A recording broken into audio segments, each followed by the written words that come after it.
the reason I know that you're guarded is because when I was in high school, I only dated drug dealers. Oh, really?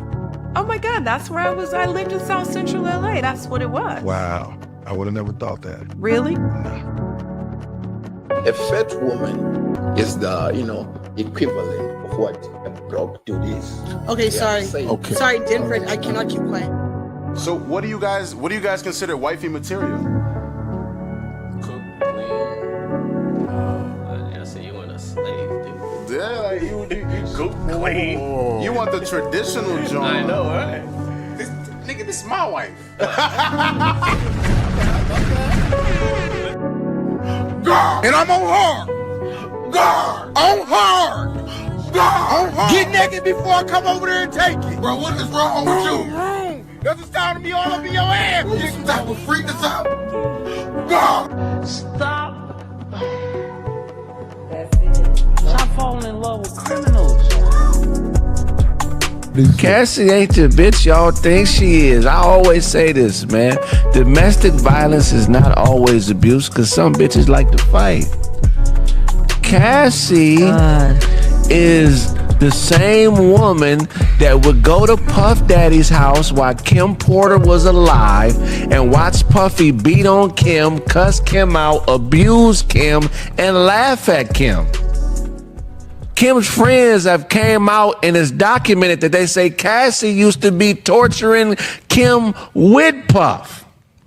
She is not this victim broad that everybody is making her out to be. This is a treacherous bitch. Anytime a woman that is that beautiful is dating a nigga that is that regular looking, she's hustling her pussy. This is a woman that hustles vagina, and we treating her like she a Claire Huxtable or a respectable everyday woman. This bitch is a libido whore. She's libido hungry, and she's money hungry, and she's eating, sucking, and fucking on anybody that got the paper. That $30 million settlement she got, a portion of that should go to Kim's kids. Because you tortured Kim fucking with a married man to get to that paper.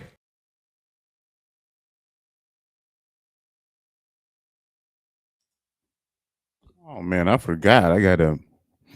Forgot to unmute my mic. Low key, I should have done a different type of show. Because obviously this isn't trending necessarily anymore. And I should have done this specific show last week. Today, what's trending is Uncle Jeff. And people should kind of know what I'm talking about when I say Uncle Jeff is trending. Oh, man.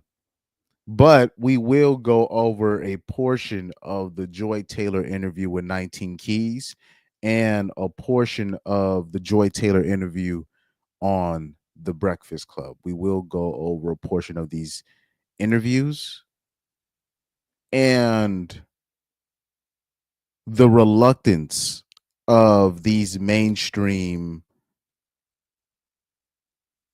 entities to hone in on Joy Taylor and what was in that lawsuit with the hairstylist. Their reluctance to hone in on that lawsuit is very interesting to me. It's to me, it's the easiest story too, but I guess whenever women's involved, nothing. Let me give you an example. Since we got mostly ninjas in the comments section so far. Let me show you something. Because I want ninjas to understand too, even when it comes to the far right, or racist people in general, or people that might not be too fond of ninjas, whether they're doing debauchery or not doing debauchery. They don't like ninjas, right? Technically, there's nothing wrong with that, right? Now, second of all, if you see certain people on Twitter and all they're doing is talking about ninjas and what they need to do, I say you don't really have to worry about it, and this is why. Let me show you guys something real quick.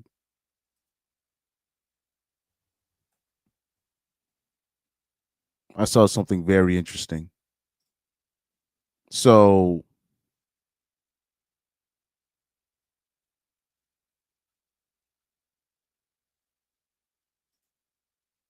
let me see if I can bring it up. It was on Twitter. I would have sworn I saved it on my bookmarks, but I guess I didn't. Even though I looked at my joint too. I was like, I'm pretty sure I saved it, but here we are again with this nonsense. Let me say, but I'll bring up a different.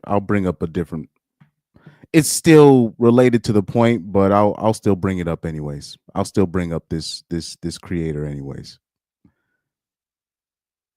This still ties into my point. This still ties into my point. Had to hit a detour real quick.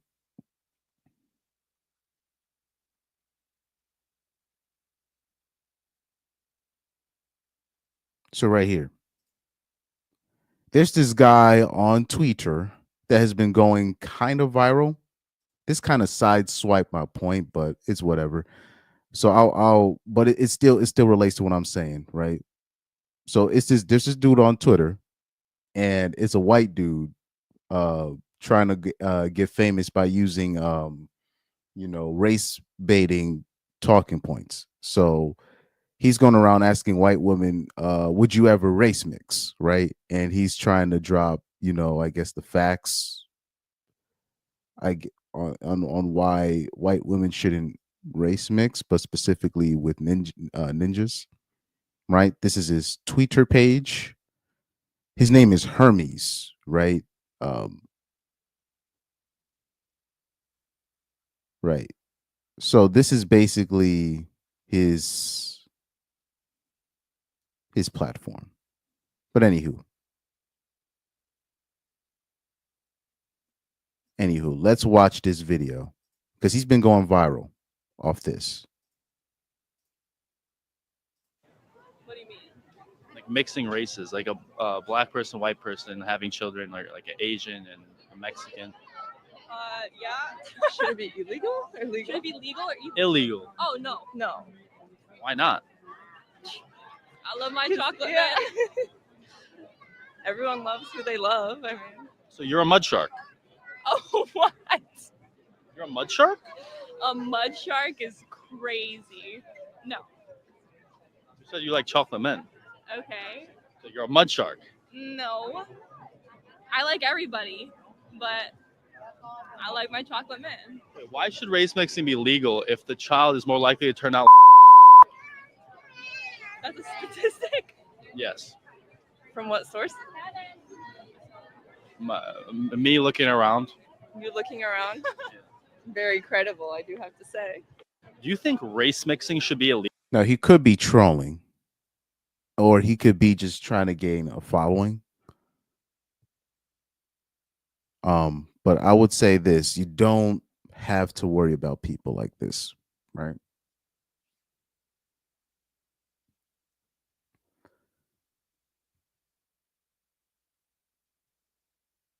This is very cringe.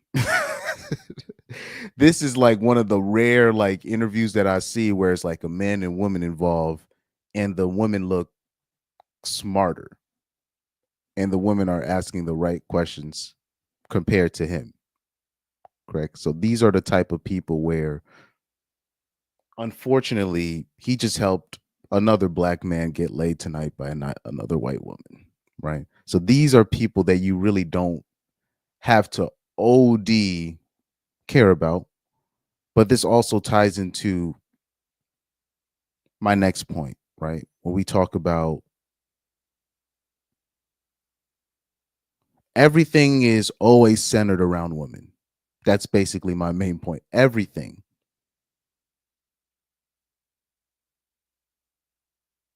Everything that men do is centered around women. I've had to come to this unfortunate conclusion. Like I've really had to because I didn't grow up like this, right? When I grew up, I just wanted to be the best because I was an evil little kid and I just wanted to dominate. That's what I wanted to do when I was a kid. And even though, of course, I've always loved uh, fantasizing about women or being with women, but that wasn't my main goal. That's not why I would play a certain sport. I played a certain sport because I liked that sport. I did certain activities because I liked that activity, but everything that men do is always centered around what women are going to think about them. I've had to come it's really a conclusion that I'm depressed about, because I'm not saying I don't do things because I've never done that. I'm not saying I've never done anything because of a woman, because of women or certain women, right? Main things for me, it'll be because of a certain woman, I will do certain things. But in terms of just women in general, no.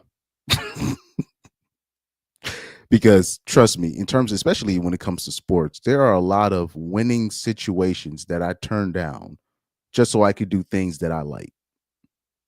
But everything that people do, and Lorette Hamilton, one of the probably the OG supporters of this channel, she basically gave helped me come to that conclusion where I was like, yeah, she basically she was talking about how the tradcon women were all of a sudden against, men going into women's sports, right? And she basically exposed it as this is just the tradcon women's dating strategy so they can have access to a different type of level of tradcon men. And I was like, oh, you know what? You are right about this. But then I started calling into question everything. I'm like, so everything really that we do is some kind of a slick dating strategy. Everything that we do, really, whether it be men or women, it's always some kind of slick date. It's always a slick dating strategy.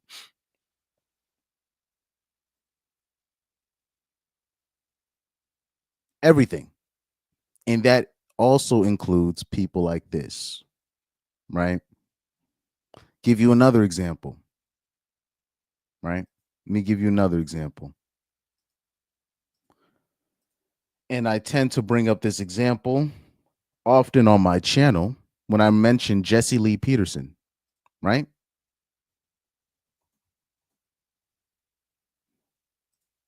I want you to notice something, okay?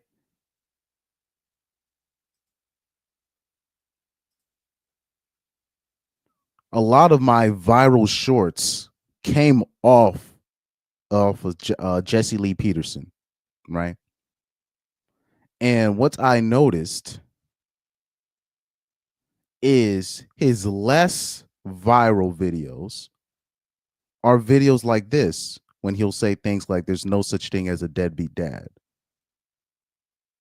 right?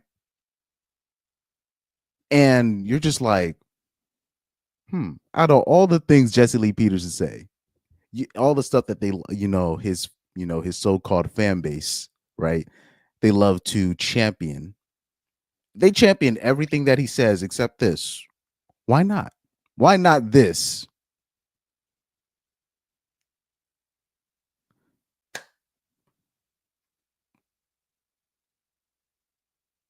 And I was like, that's when I'm like, I get it. I understand why. Even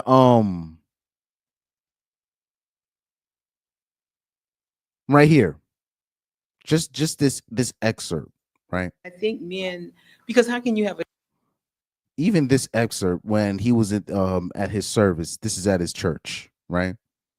And he brings up his opinion on there's no such thing as a deadbeat dad, and the amount of pushback, or like the 50-50 pushback that he got in the comments or in real time in his service. I was like, you like everything else but this. Everything else that Jesse Lee Peterson has says but this. And mind you, I'm a Jesse Lee Peterson fan, but I never knew that he had this stance that deadbeat dads are a myth. I never knew because they never put it on their timeline. They never put it on their Instagram. They put everything else when he's talking about ninjas and ninjas doing this and Jim Crow this and all this other stuff, because that's what, the dominant society low key wants to hear, but they just won't admit that they want to hear that. But when Jesse Lee Peterson is talking about this stuff, crickets, damn near crickets. And I'm seeing, like, I remember there was a point in time where this specific video, when I showed you guys this only had like 7,000 views or like 5,000 views. I was like, how does a guy this popular with a stance that is very controversial, so you would think, oh, this would do numbers on YouTube, only have around the same views that I be getting? Like, what the he's got the same views I got for my videos. And this is Jesse Lee Peterson. Everything that men do, even when you'll have white dudes, the dudes on the far right, that will talk about, black men are not in the house. That's it's a dating strategy. Even them doing that, it's a dating strategy, because they're not going to talk about, oh, well, that the reason why black men are not there is because women aligned themselves with the government and ran them away. They won't go into that. They're just going to say, oh, black men are not in the house. And it's just a way of saying, you see, we're not going to leave you. I used to really think, because when I was younger, I used to think, well, that is true, I guess, by statistics. And maybe this is something that we need to fix. No. If we actually want to fix it, we need to fix the root of the problem. And once we go into the root of the problem, when we start calling out single mothers and this and that, that's when I start getting DMs like, oh, no, not my mom. And, oh, well, you don't know everybody's situation, from all races, mind you, all races, or people even in my family. I don't, you just, there's been people in my family, they love every single meme that I do, except when I start making fun of single moms and stuff. Then all of a sudden, hey, come on, man. Not every, I'm like, just because you're dating a single mom, now you want me to stop doing what I do? So everything that we're doing, it's always it's always a slick dating strategy. Everything that we do is a slick dating strategy. Everything. And I don't even want to hear the excuses no more. I'm talking about from black dudes or white dudes. I don't even want to hear the excuses no more, because it's getting ridiculous. As soon as I start talking about the single mom situation, all of a sudden it's, no, Chris, don't talk about this. Or somebody with some clout starts saying, well, single moms are the reason why this happened and this happened. Don't talk about that. Oh, okay. All right. Anyway. Anywho. But let's talk about Uncle Jeff real quick. Let's talk about Uncle Jeff.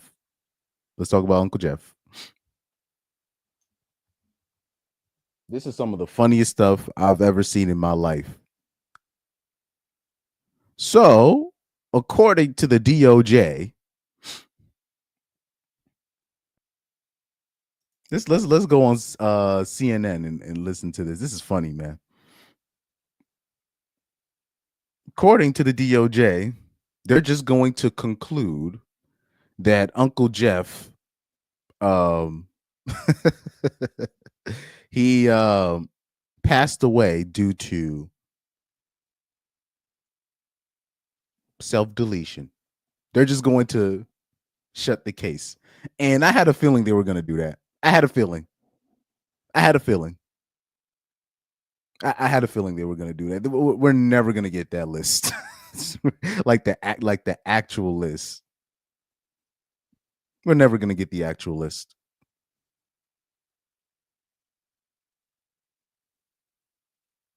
And I had a feeling they were going to do that. And then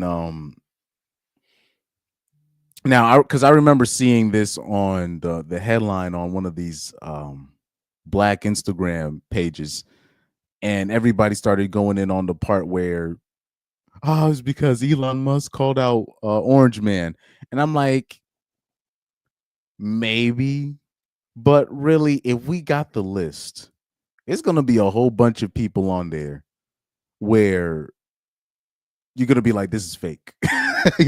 People are not gonna believe the list if it came out.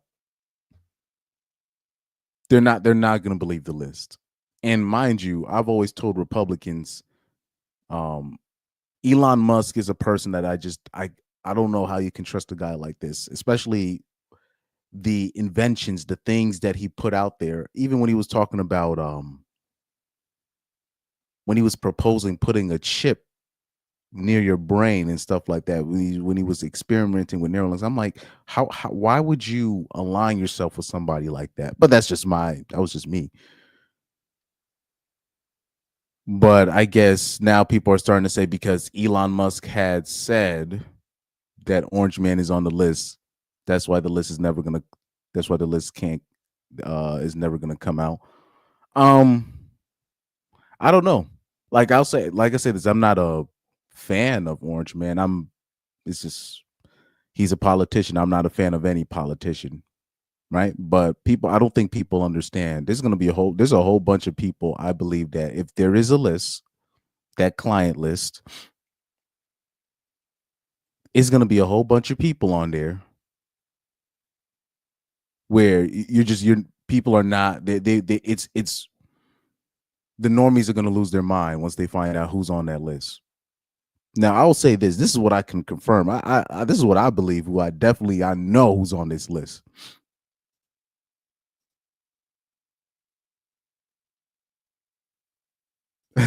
He said they think ninjas are stupid. Yeah, we're never going to get the list, bro. I'm sorry to say Water God Zero, but we not going to get the list. But I'll say this. These are there's people that I know who's on Uncle Jeff's list. And that's Oprah, and then the saxophone player. Y'all know who I'm talking about when I'm saying the saxophone player, right? The saxophone player and Prince Andrews. Now my Wi-Fi is acting up. This is wild work. This is why I didn't even want to touch this subject, really. This is the stuff that they don't really want me to talk about. This kind of stuff. But the saxophone player and Prince Andrews. Like, because I'll say this with Prince Andrews, like, it's he got caught. He's just caught. He can deny all he wants, but he's caught. It's so obvious. And with the saxophone player, I'll never forget when they seized Uncle Jeff's home and that portrait that they got from his house of the saxophone player in a dress. I was like, what?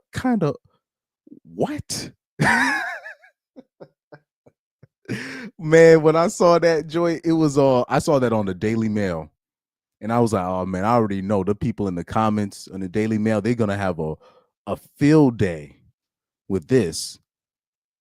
They seized Uncle Jeff's properties, and the portrait that was at his home was a portrait of the saxophone player in a dress and heels sitting down.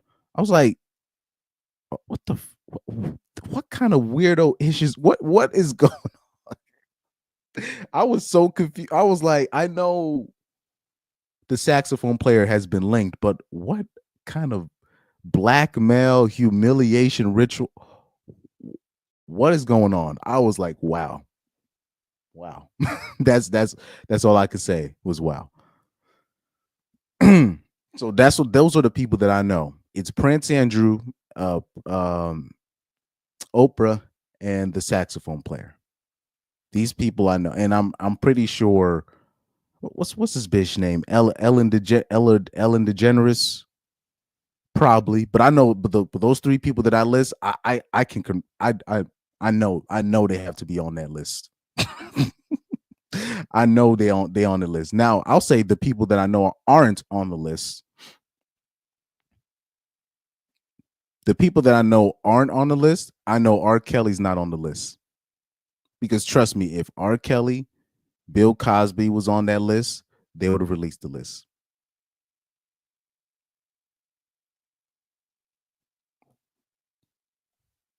And I'm gonna just leave it at that. That's easy work right there. It's almost like when I talk about the athletes. Because people get so caught up on the, the whole steroids thing, the HGH and all this stuff. And I'm like, I say most athletes, especially on the pro level, especially when you're talking about the pro level, a lot of them, it's a matter of if they get caught or not. That's really what it is. And I'm sorry to kind of like expose people, but that's it's just a matter of whether you get caught or not. The people that I know that I can confirm to you that are natty is Terrell Owens, Allen Iverson, and who else? Balotelli. The reason why I know these guys are natural, they're natty, is because the way the media hounded them, if they were on anything, or if they were even linked to it. Let's take Barry Bonds, for example. He was linked to it, just linked to it. And because of his bad relationship with the media, Barry Bonds' name will always be forever linked to steroids, even though he's never tested positive for steroids. So that's how I know those guys are natty. Because if there was even a link to any company that was making this stuff, if there was even a hint or suggestion, they would have put it on it. Because when they were playing, the media was on their ball sack. It was just these are just facts, and people can act like I'm lying. No. Oh yeah, and Muhammad Ali was natty, right? And let me give you, I'll give you another example. Paul Pogba, they caught him with a doping substance just recently, and as soon as they caught him, they banned him for 3 to 4 years. They gave him a 3-year ban, which ended up they lessened it to a 1-year ban. And the reason why he was doping was because he was trying to recover from an injury. I already know what that was. He wasn't using it during his career. He was doping to recover from injury, right? Not saying that was good. I'm just saying that's what ended up happening. He ended up missing the World Cup, blah, blah, blah. It's because then that's why he started doping, so he could recover from injury. Tracy McGrady even revealed this himself. He said there was a point he had so many injuries, he was like, I really contemplated doping so I could recover faster. Right? So that's how I know people are natty or not. If I see people all protected and have an all pristine image, I'm like, oh, okay. Okay. Even especially like there's people that I know that I'm talking about there's people that I know. Like you'll see certain celebrities out in real life, or you'll see certain kind of semi-famous people in New York City doing certain things, doing sketchy things, but they have a pristine, media image, right? But you know who they are. You're just like, oh, okay. that's really how you know. Like that's how I know. That's how I know. If you see a person in the media getting lambasted, like literally on every turn, he turns around, he's getting arrested, he's getting this for always little petty issue. You're just like, what's like, why is it? He seems like he's always getting into trouble. No, he's not protected. He doesn't have the right agent. He doesn't have the right PR team. And really, you should look at it and be like, okay, what is the worst thing that they're catching him with? Him or her with? What's the worst thing that they're catching him or her with? Oh,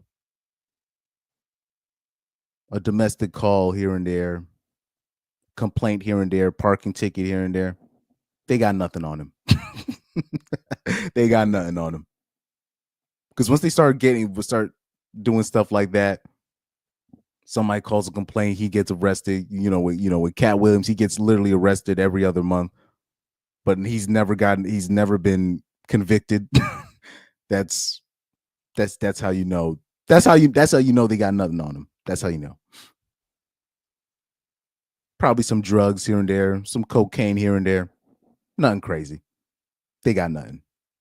That's how you know. That's how you know.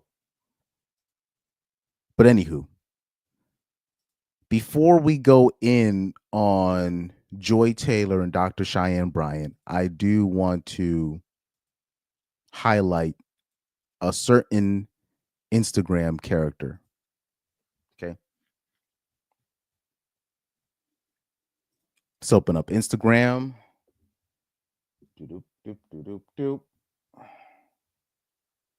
Oh, I forgot. Let me open up the panel. That's what I was supposed to do. My bad. Or maybe I must have forgot to put it in the description box, but let me open up the panel. Let me put the invitation link just in case if anybody wants to come on.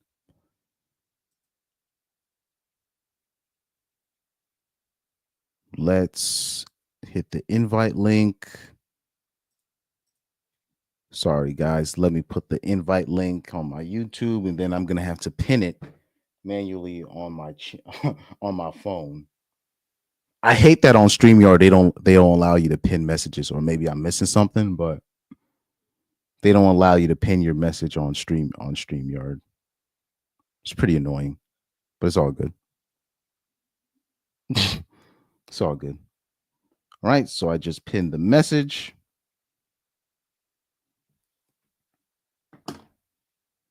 Okay.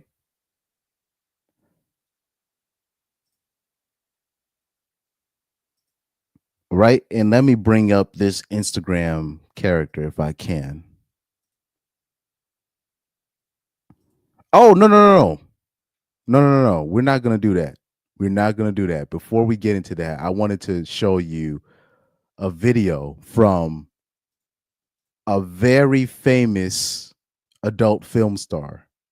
A very famous adult film star. That's what I wanted to do. Sorry, guys. So right here.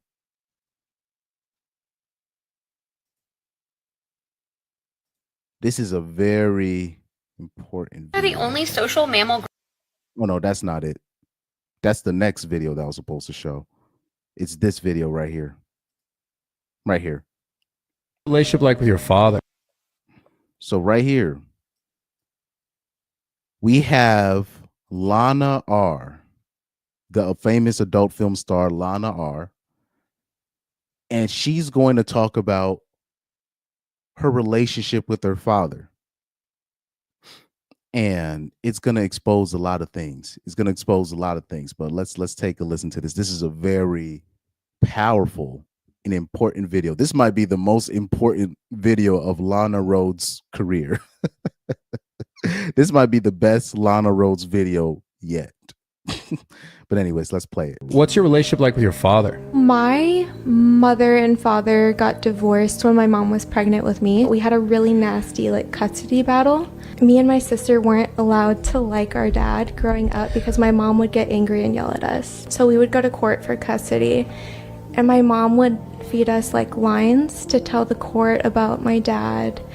And we would have to, she was our mom, we wanted to make her happy. But my sister was sort of leading the way, we have to do what mom says, and we have to not smile in the birthday pictures at dad's house because it'll make mom mad. I do remember my mom in the car bringing me home from preschool, and she's like, so what are you going to tell the court on Wednesday or whatever? If you have problems with the father, take that up with him. Don't bring your children into it. When I look back, I always thought that it was normal the way that my mom acted about custody and the divorce, and I feel so many women get spiteful as well when the relationship doesn't work out and they involve their children in that spite, which is something that I don't understand.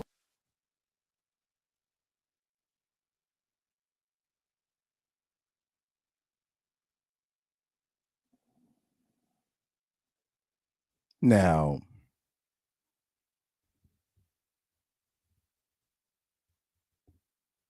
I dare any of these, feminists, normies, etc. I dare any of these people to act like we're making this stuff up.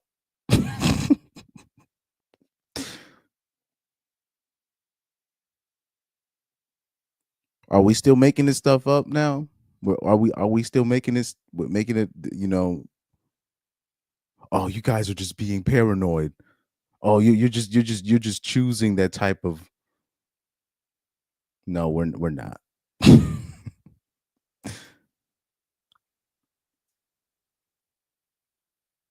And I'll say this, I'm glad that Lana Rhodes told the whole story. I'm glad she told the whole story. Because it's always, oh, my dad left, or my dad didn't do this, he didn't fight hard enough. No, this is what happened, most likely. Or a similar story, an adjacent story to that. Something similar happened. It's always something similar. But here's the problem. Here's the problem that I have with this right here.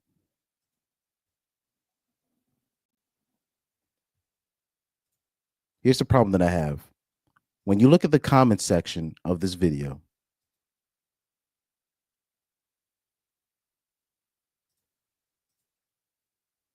you're gonna see the TradCon dudes, or the dudes that are still going through RP rage and whatnot, right?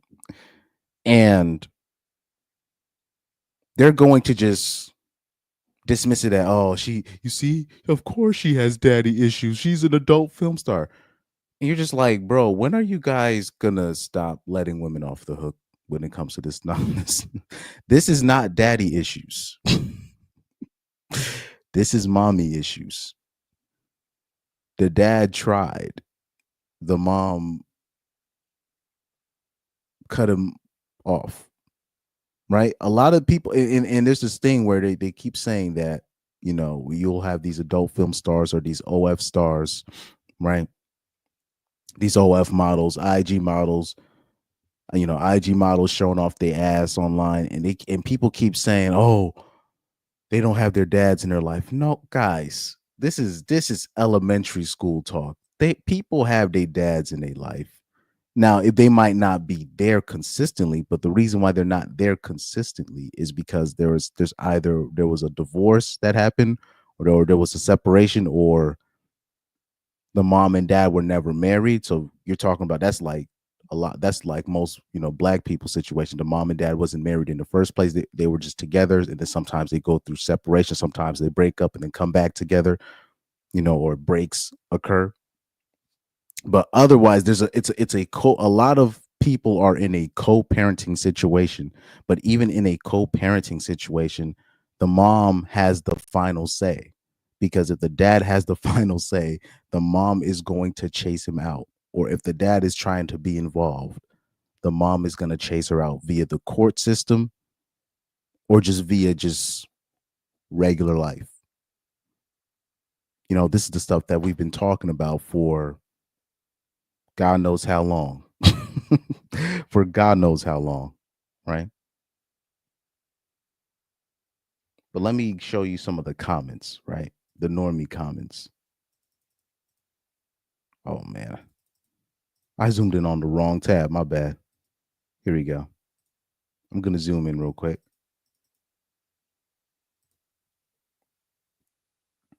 Okay, so somebody said it up top. They said daddy issues. Who would have thought? But I don't even understand how this is, how the dad is getting the blame. When you say stuff like that, you're letting the mom off the hook. Or they'll just be like, oh, the dad's not there. The dad's not there. I'm like, okay, so how is it if the dad's not there, yet he's getting all the blame? That I've never understood. I've never understood this logic. Even when I was younger, right? I used to be like, okay, so if the dad's not there, so how is he still getting the blame? Because if the mom's not there, And if it's a single father situation, he doesn't get the luxury to blame the mom for not being there if the kid ends up not being shit in life, right? So, how's his daddy issues? Like, to me, daddy issues would be like if the dad's there, but he was like abusive. Like, if he's like present, but he was like abusive, right? And I'm talking about the biological father, not the stepdad. That's something else. I'm talking about if the bio dad is here, the biological is in the kid's life, but he was abusive, whether it be physically, sexually, mentally abusive, or all of that, right? That is what I would consider like daddy issues, right? And then obviously same thing with mommy issues. If the mom's there, but she's been a hindrance and she's been abusive to the kids. Now, I believe most kids are suffering from mommy issues. It's just moms don't get called out for their abuse when they abuse the kids, whether it be mentally, physically, or even sexually. But specifically when we're talking about mental or sorry, verbal abuse, right? Mothers never get called out for verbal abuse, if ever, right? So that would be my definition of daddy issues or mommy issues. Okay. So somebody said, what a surprise. Somebody said she empowered her daughter, all right. Somebody said, I agree with her, but this is a typical move from a mother in divorce. And this is true, but most people don't tell the full story. Most people don't tell the full story on why it was difficult for them to have a relationship with their dad. They just kind of they'll just kind of say like, well, my dad was young and so he wasn't perfect, but we were able to reconcile. But they'll still, it's like they still let the mom off the hook. This is one of the rare times where you'll have a person be like, oh no, my mom alienated. Like she remembers. She was like, no, my mom alienated my dad. This is one of the only people that, out of all people, mind you, of all people, I'm talking about of all people, she's one of the rare ones that's like, nah, it was my dad wasn't there. It was because my mom basically ran him away. But Corey Holcomb will get flack for saying similar. I'm talking about from men and women, he'll get flack. But out of all people, Lana Rhodes has to confirm this. And then obviously, and then even when we bring it up on channels like ours, right? We get our channels banned, we get our, we get our stuff shadow banned, etc.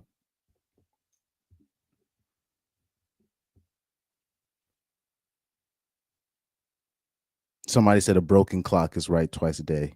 So somebody, see, this is okay. See, this is the problem. So you see another person, he says, "Daddy not around." That explains her past work. No, her dad was around, or her dad tried to be around, but they just put it on "Daddy not around." People like that kind of scare me because these are the people that are easily influenced. When people say, "Oh yeah, my dad did this," oh they're just gonna believe. If the dad did something negative, they're more apt to believe it. So this will be the same person that will get tricked by his future wife or his current wife about what happened in her past. That's why I worry about guys like that are just willing to they kind of just still blame the dad no matter what, right? Guys like that kind of they worry me. Guys like that are easily manipulated. Okay. Now, but I'll say this: shout out to Lana Rhodes for putting the business out there.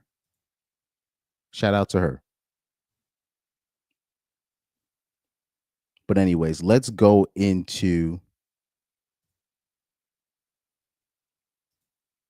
before we go into Dr. Cheyenne Bryant, I want to go into this unhinged character that I found on Instagram.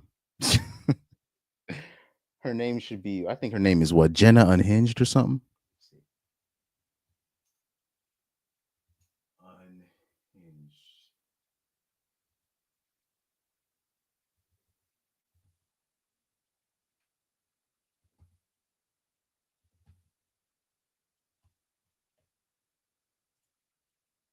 Nope, that's not the right one.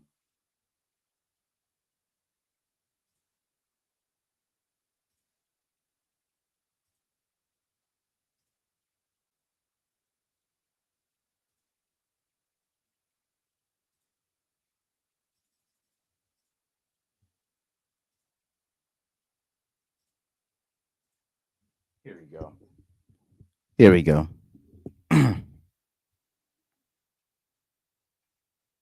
I don't know why I'm blanking on her name. Her name is Jen Unhinged. That's her name, Jen Unhinged. Okay. So we're gonna look at her bio before we watch her video. We're gonna look at her bio.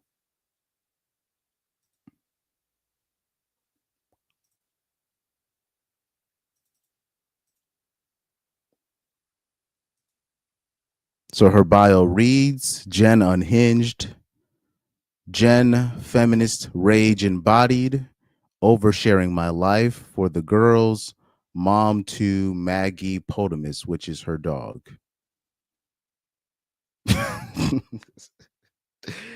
Yikes. Anyway, man, white girls and their dogs, boy. Anyway, we're gonna watch the video that I have saved on my file where she's going to say that humans don't prioritize the safety of women and juveniles. You're just like, what? How could she even say that? But after you watch the video, we're gonna double back on the video, and then we're gonna look at her profile to see kind of where she's coming from, and that's gonna lead right into when we're gonna talk about Dr. Cheyenne Bryant and Joy Taylor, and we talk about the basically toxic femininity, right? Or just toxic feminism is just basically just accepted, or just open misandry. It's just regularly accepted without no consequence. You know, you don't have to worry about your YouTube channel getting taken. They don't have to come up with code words to avoid algorithm hindrances. They can just be open misandrous. No harm, no foul. But anyways, let's listen to her. That does not prioritize female and juvenile safety, and the men didn't like. Sorry, let's start from the beginning. Humans are the only social mammal group that does not prioritize female and juvenile safety, and the men didn't like that video. Oh, haven't you heard the phrase women and children first? If female and juvenile safety were prioritized by humans, 80 countries wouldn't still allow child marriage. 36 US states would not still allow child marriage. 4 of those states don't even have a minimum age requirement. If female and juvenile safety were prioritized, marital rape would not still be legal. And rapists in 20 countries would not be able to avoid serving time by marrying their victim. If female and juvenile safety were a priority, femicide rates around the world would not be rising. And more men would be angry at the fact that they are rising. If female and juvenile safety were a priority, there would not be more animal shelters than there are domestic violence shelters for women. If female and juvenile safety were a priority for humans, rapists would not be walking free amongst us. Child molesters would not be walking free amongst us. And there would be a more general culture of hatred towards rapists and not towards their victims. She needs to turn down the fan in her room, respectfully. Where do I start? Where do I even begin? Forget. We'll start completely from the beginning. Okay. And I'm not even going to bother to fact check her for a lot of things she say, because there's been many times where women they'll just put certain stats out there and people will do the fact checking, and it's not even remotely close. I'm talking about like not even remotely close.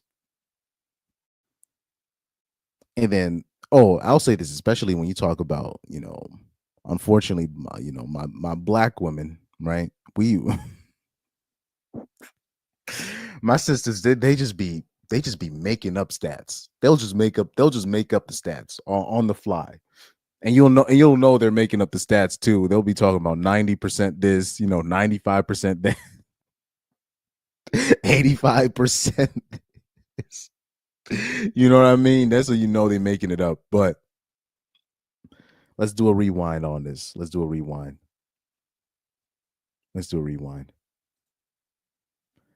Anywho, let's see what she has to say. Again, we'll dissect it. Humans are the only social mammal group that does not prioritize female and juvenile safety, and the men didn't like that video. Of course. So there was a video that she was referencing that where she initially said humans do not prioritize female and juvenile safety. Ma'am, just because the reason why we even have civilizations is because we prioritize the women and the young. That's literally why civilizations are cultivated. This is why where you live right now, why you can even talk. and she can't fathom why dudes are upset. Of course dudes are upset with you saying that. You talking about dudes that are literally willing to lay down their life for women like you, let alone their family, but like women adjacent to you, right? Of course they're going to be upset with you saying something like that. It's especially because when we know things hit the fan, it's going to be dudes having to, if you have dudes that care about you in your life, they're going to literally put their lives on the line for you.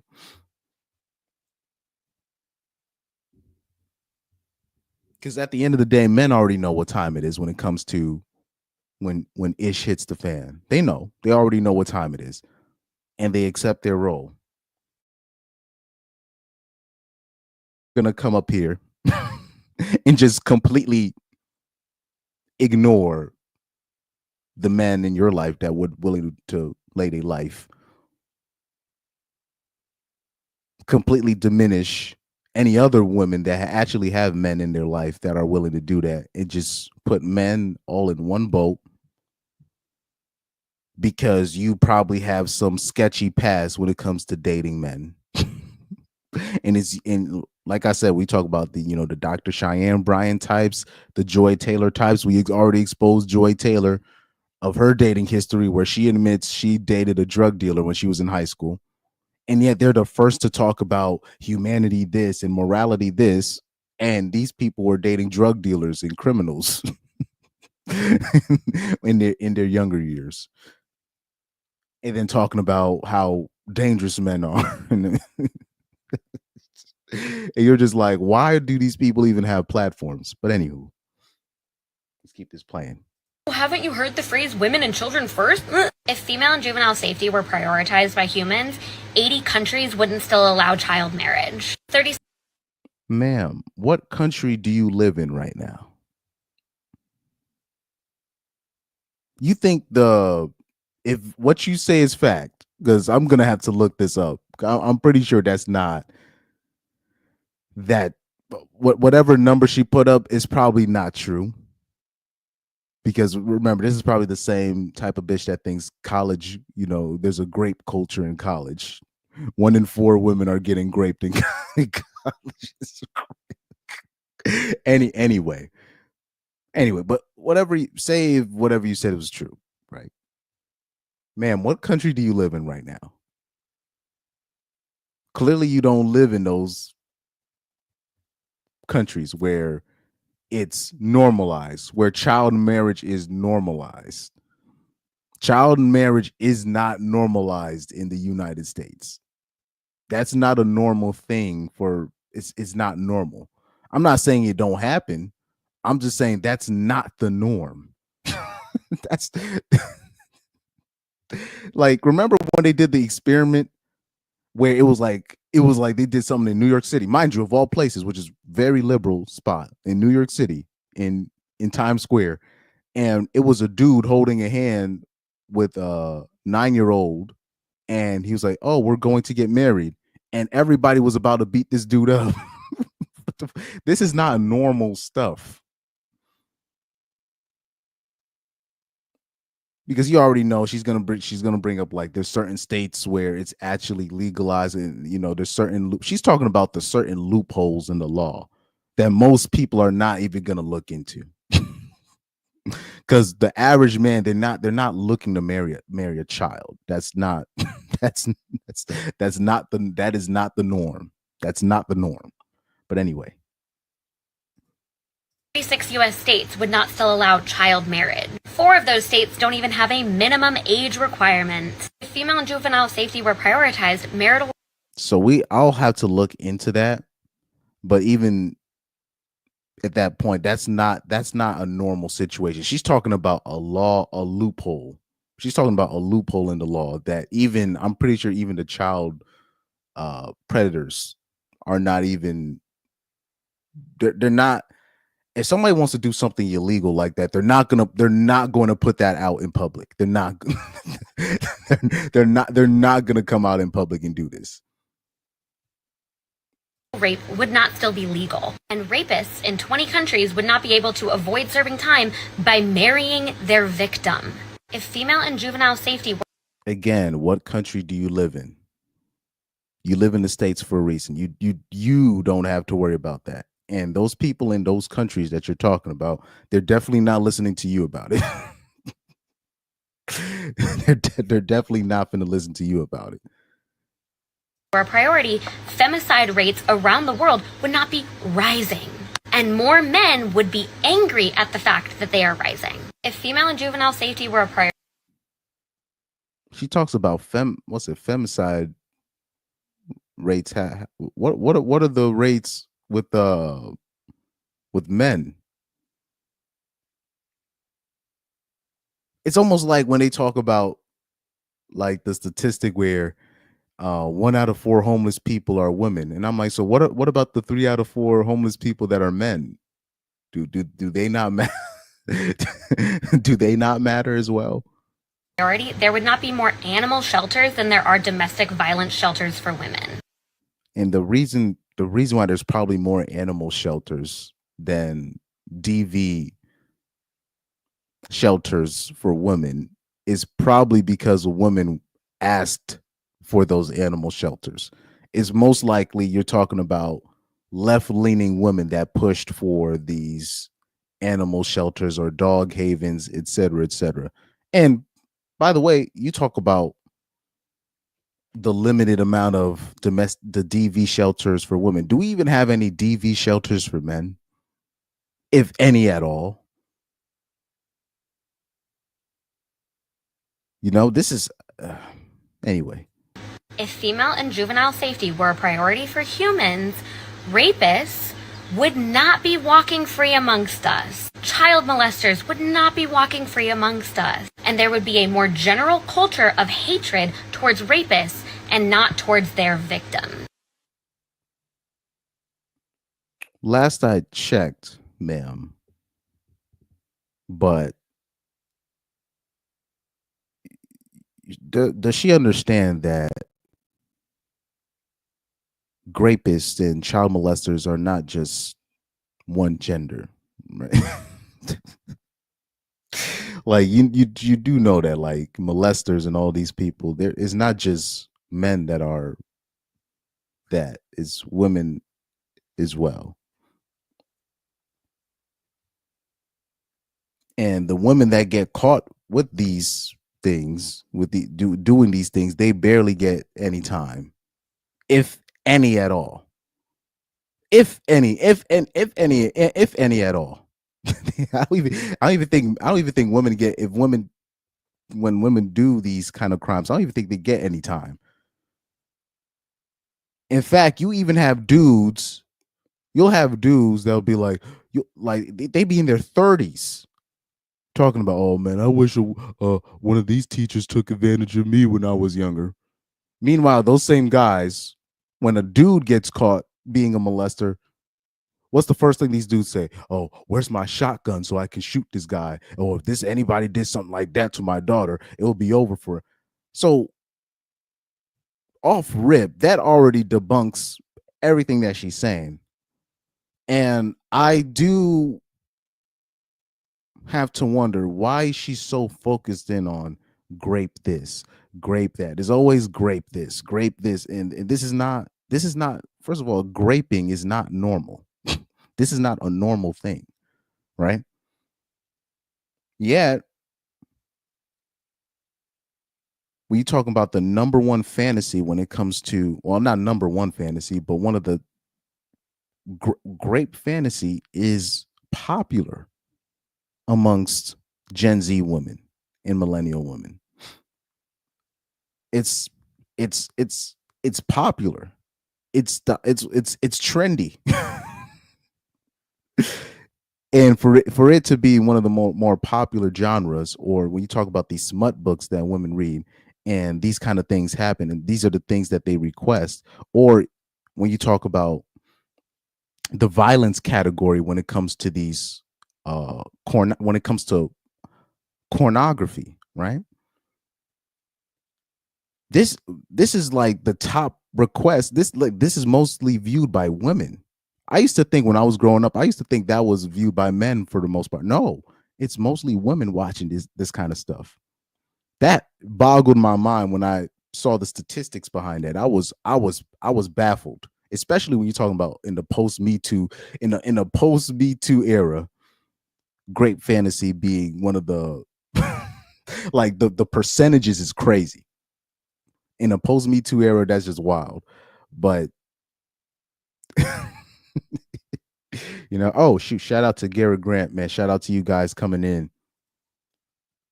I got a soundbite for you guys when you come in. I'm not gonna lie, I got one for you if I can find it. It's the Bernie Mac sound. What was this stripping game, partner? Sir.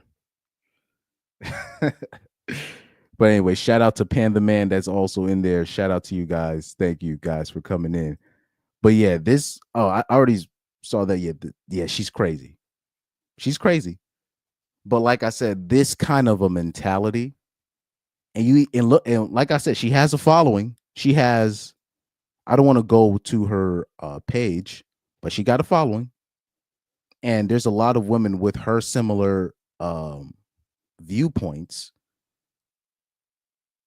that have a massive following. This is why when we're going to go in on Joy Taylor, when we're talking about Dr. Cheyenne Bryant, we're allowing women like this that have a very scorned past. And a lot of it is really self-inflicted for the most part. I'm gonna just keep it real, especially with women like this. A lot of this is self-inflicted. But you have women that have a severely mentally like warped dating history, and then they take that and they project it they project their dysfunction on the masses. And then when you really look at their dating life, it's not normal at all. And it's clearly, you're dealing with a person that just did not want to pursue anything normal and just were shocked at the consequences of not pursuing something on their level. If I showed you this girl, if I showed you her looks match, right? Remember, I even did a show on this. If you gave the average woman their looks match, they would be appalled. They would be appalled. They'd be like, "Are you serious?" I'm like, "No, this is your looks match. This is right at your level. This is who you're supposed to be dating." They'll be like, "No, this can't be." they'll literally be like, "No, this can't be." And because you have women like this that are not pursuing something that is just at least something feasible, and they could literally be winning in life as long as they just pursue something that was feasible. But because they don't pursue nothing normal, all they do is end up being traumatized. So that you'll have these girls that are from Atlanta, Georgia, talking about what men are not doing or what men are doing, and they're toxic, but you're from Atlanta. Why are you even allowed to make a podcast? Why are you even allowed to make a dating podcast? You're from Atlanta, Georgia. You're not supposed to. You're not even. You shouldn't even be allowed to have a job, really. If you're from Atlanta, you're just what because whatever trauma you're coming with is not. You're gonna infect everybody with your nonsense. If you're from Atlanta, you should be banned from making any dating show, a dating podcast, uh, uh, uh, any entertainment type thing. You should just like you're from Atlanta, Georgia. Okay, we got to put you in like a rehabilitation program before we put you out in the real world. It has to be that way because you got like these will be like the most popular content creators. You talking about Cindy Noir, Armani? They're from Atlanta. They're based in Atlanta, and they're talking about what men are like, how evil men are. Well, if you're dating men from Atlanta, that's not a normal. Like, come on.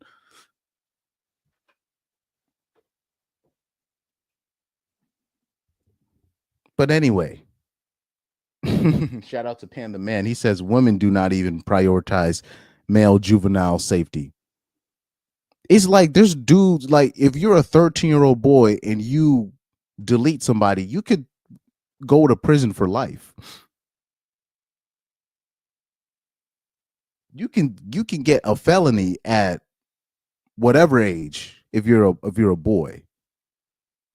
And forget the consequences that come with that. So I don't even know what she's talking about in terms of we don't prioritize females and we don't prioritize female and juvenile safety.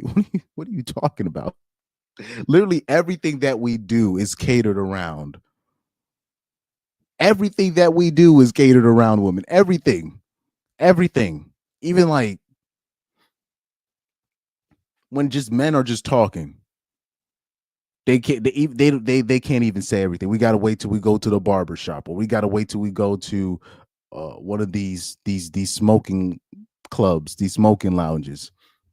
Everything that we do, even how we talk, is always catered around. Okay, what are the women? What are the women going to think?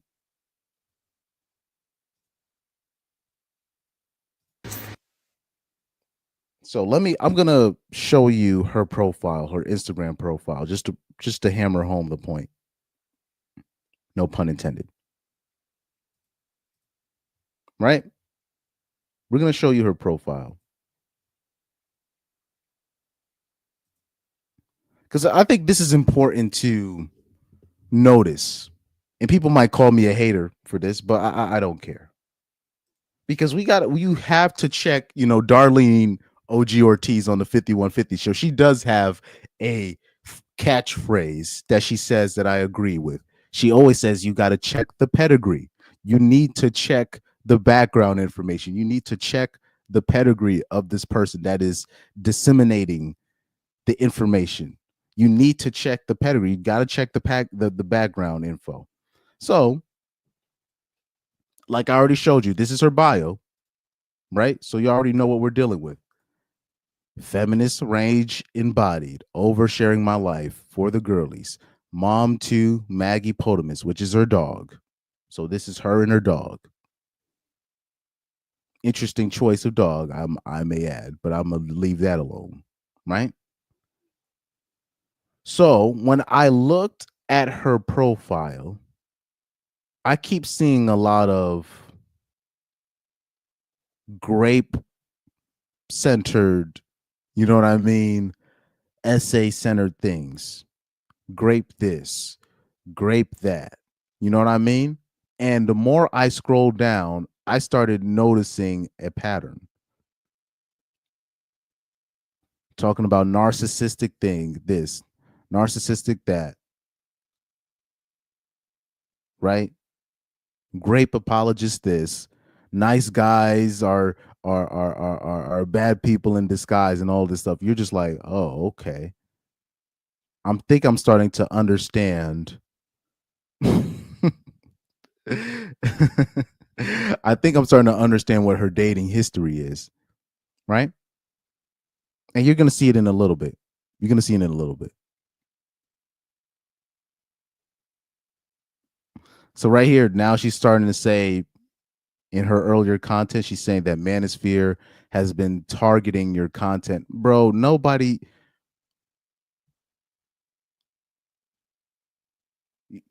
no, like, homie, do you know how many dudes reported Cynthia G and she was talking about literal male genocide, advocating male genocide on her channel? Black men have been reporting her page for years, and nothing happened until some middle-aged white women caught a hold of her page, and then that's when they finally deleted her page. And that was because she was talking about black male fetuses.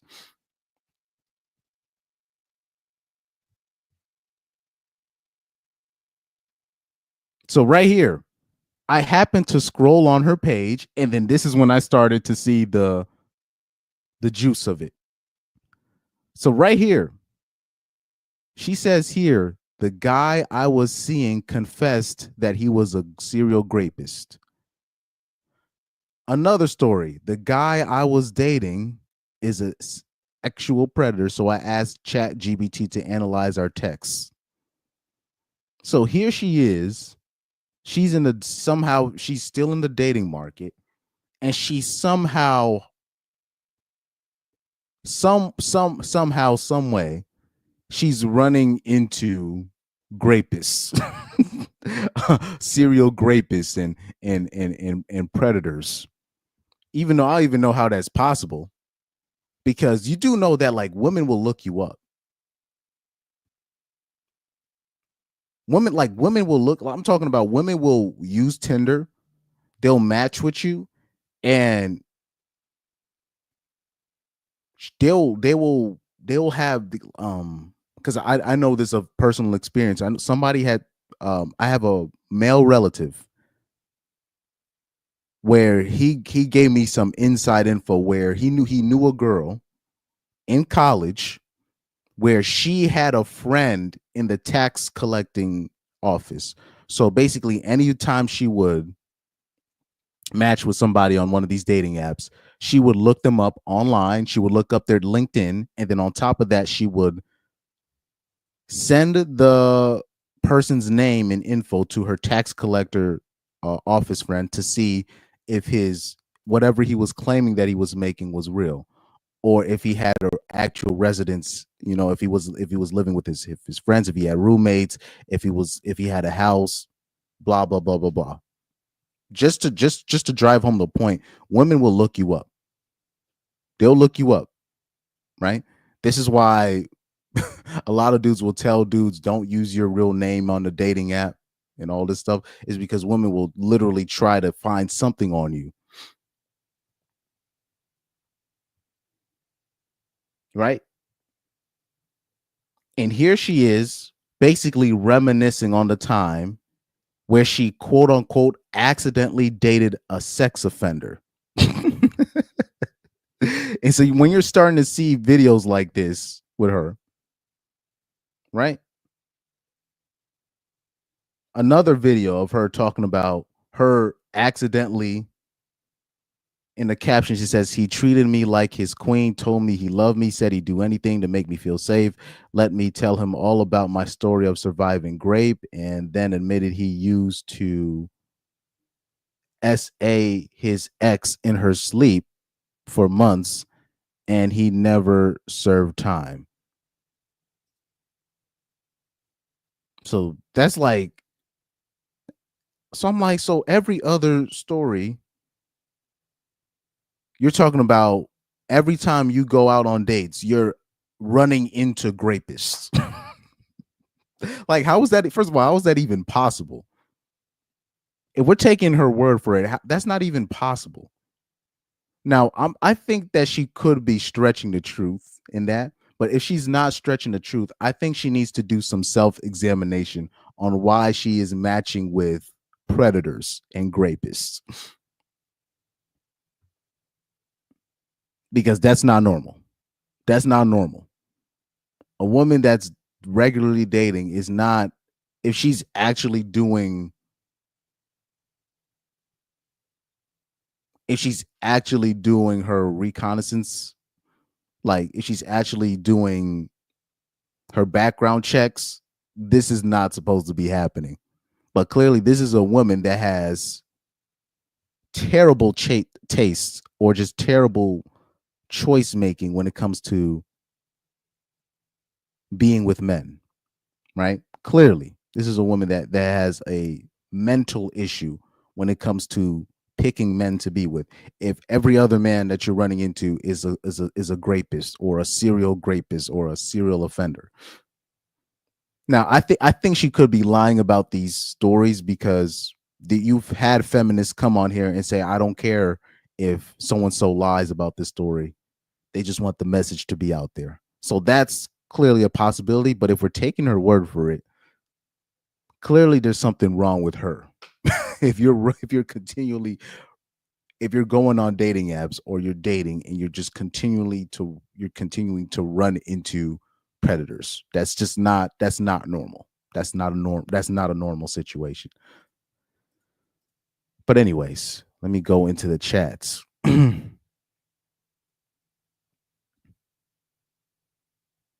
Yeah, I was about to say crazy attracts crazy. Panda Man says she's a woman, so she's lying. And I'll say this, two things could be true. She could be running into rapists, and then on top of that, she could be lying about her other encounters and stretching the truth with the other encounters that she's been with. And by the way, especially when if you look at her profile, she also has a weight problem, right? She has a weight problem.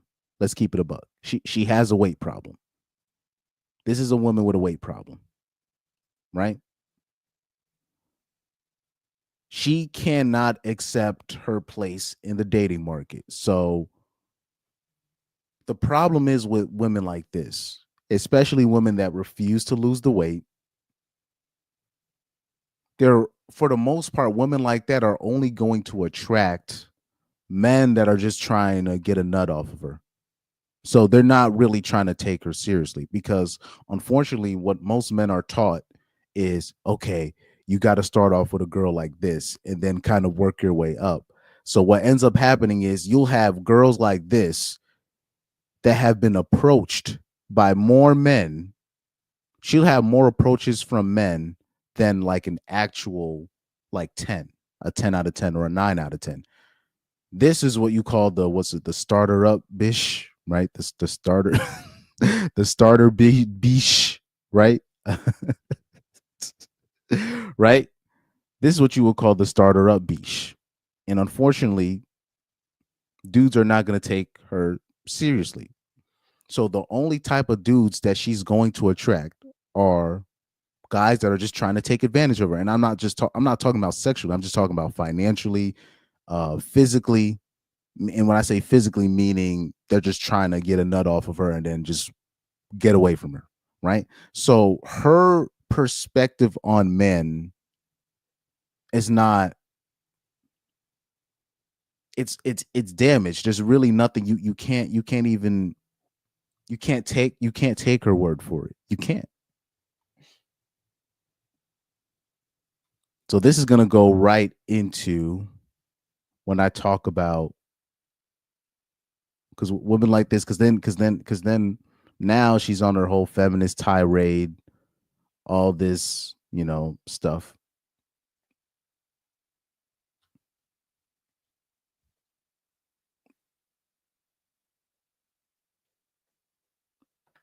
And it's not even like, at this point, it's not even feminism. This is just straight, pure male hatred, right?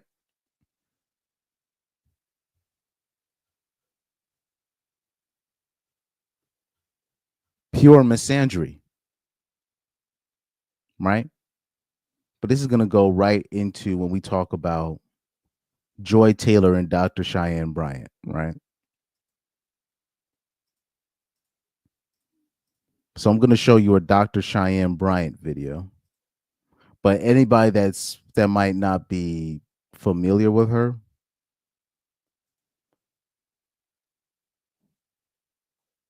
Dr. Cheyenne Bryant is the fake doctor that has been making the rounds, and she's always been popular ish to a certain degree, but she got a bump in her popularity when she went on Cam Newton's platform, Nick Cannon's platform, and when Corey Holcomb basically put her on blast for not being a real doctor. Okay, and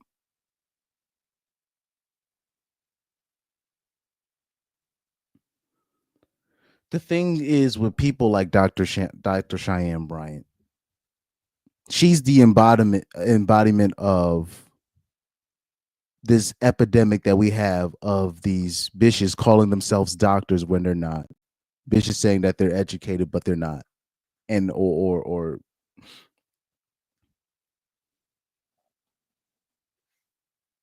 their use of psychology, related language, right?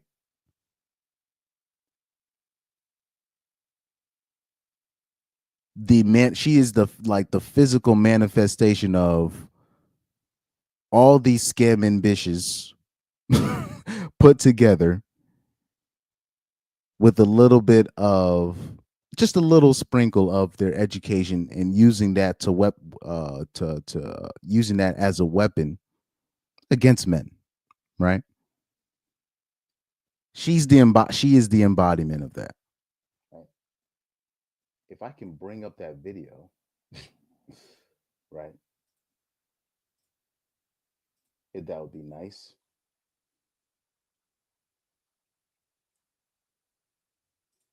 So recently she went on the platform, and this is off of her Instagram page, mind you.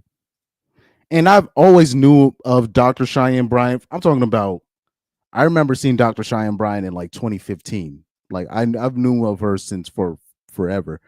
It's just, and she was just one of those chicks, I never questioned her education, right? Just out of respect. But shout out to Corey Holcomb for being one of he was like, I think he might be the first person, forget man or woman, just the first person to be like, is this bitch really a doctor?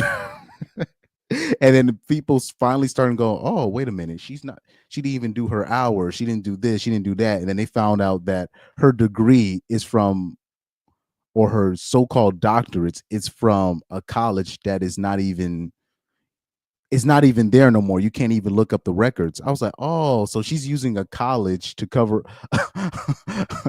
a college that's not even running no more, to hide the fact that she don't even really have a PhD in that, because you can't even look up the records. I'm like, this is a scam artist. But anyways, she's right here in this segment.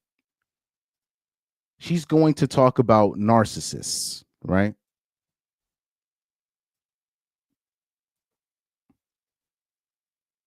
And she's going to talk about how there are two types of narcissists. And she's going to use Cam Newton and Nick Cannon as an example, as describing the type of narcissist to spot, specifically when you're talking about male narcissists. It is ironic, but let's press play here on this. About the ways to spot an internal versus an external narcissist in a partner. And you use your very good friends, Nick Cannon and NFL player Cam Newton, as examples. So can you break down the difference between the two? So Nick is a great example of the internal narcissist. Cam is a great example of the external narcissist, right? Now, I already told you,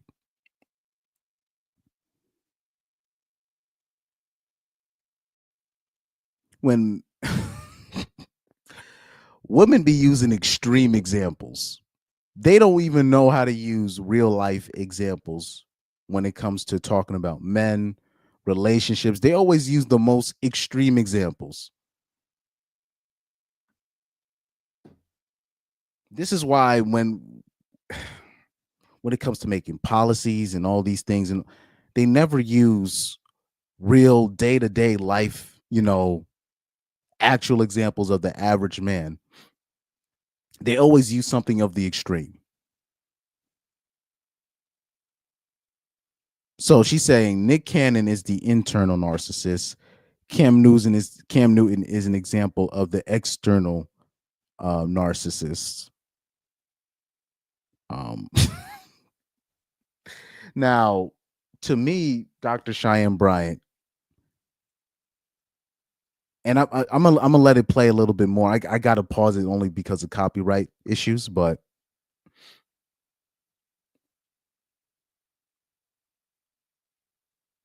Dr. Cheyenne Bryant, you would just be an example. I don't know if I never knew there was a whole category in terms of external narcissists and internal narcissists. That might be something else that she just made up. But Dr. Cheyenne Bryant, since you're not really a doctor, I would label you a narcissist. Because first of all, you're not even a doctor. Second of all,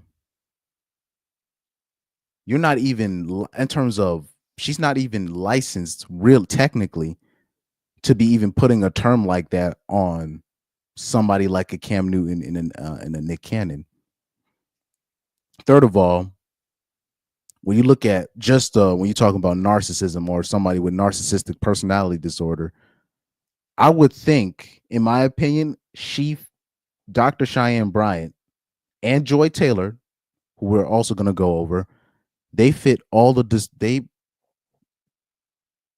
match all of the symptoms of narcissistic personality disorder.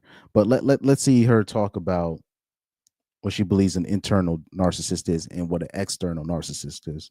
Internal narcissist just means that Nick's three-part house, how he thinks, how he feels, how he behaves, does not all exhibit narcissistic behaviors. It means that it's subtle, right? Which is much more dangerous and risque, because by the time you catch on that I'm with a narcissist, you're already sucked in love and you're settled in, right? Mm-hmm. Cam, he is an external narcissist, meaning you can sit next to Cam and you're like, this dude is totally narcissistic. Mm-hmm. Yeah. Like he's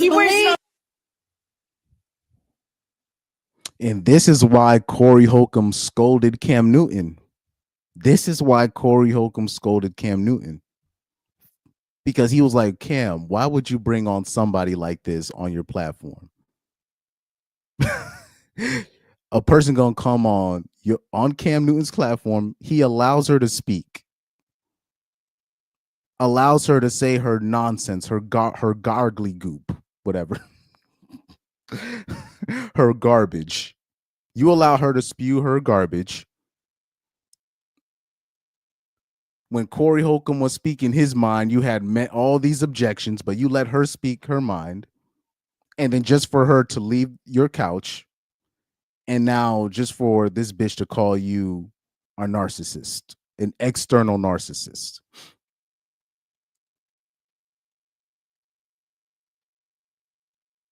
This is why Corey Holcomb had to scold Cam Newton, because you got people like Cam Newton, Nick Cannon, they just allow women to just go on there and just just say nonsense.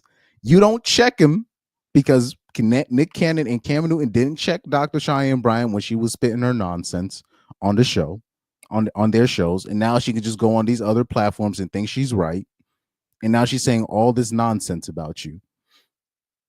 And you're not even there. You're not even there to defend yourself.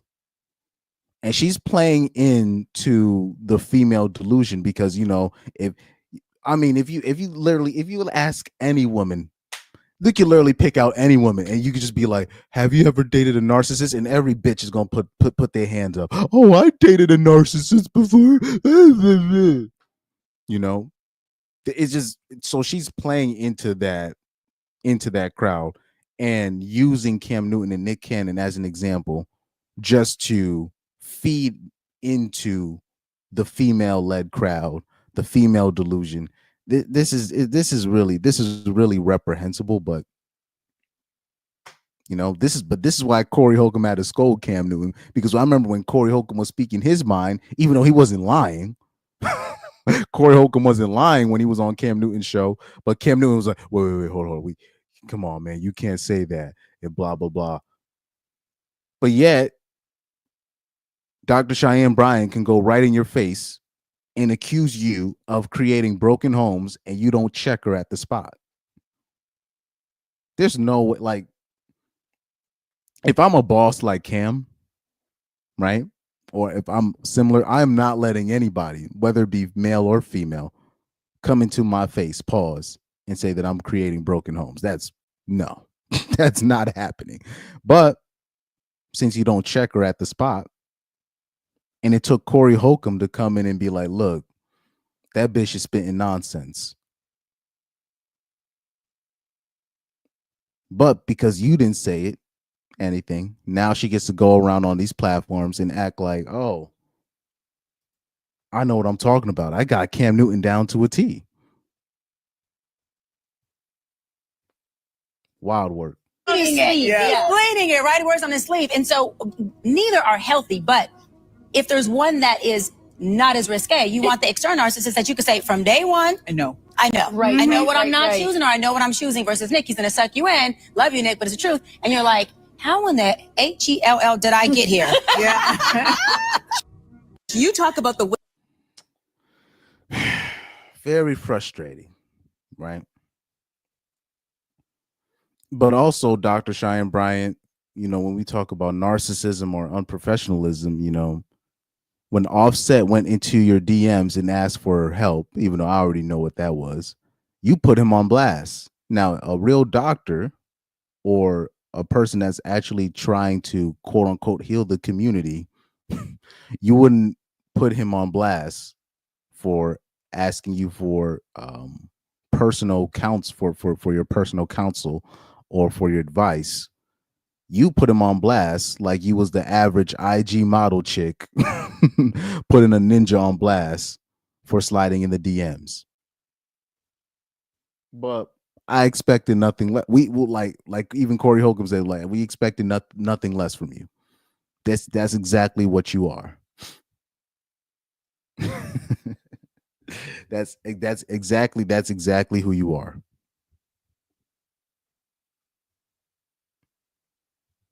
Let's go on Dr. Bryant. Oh, let me stop calling her a doctor. First of all, let's go on Miss Cheyenne Bryant's page.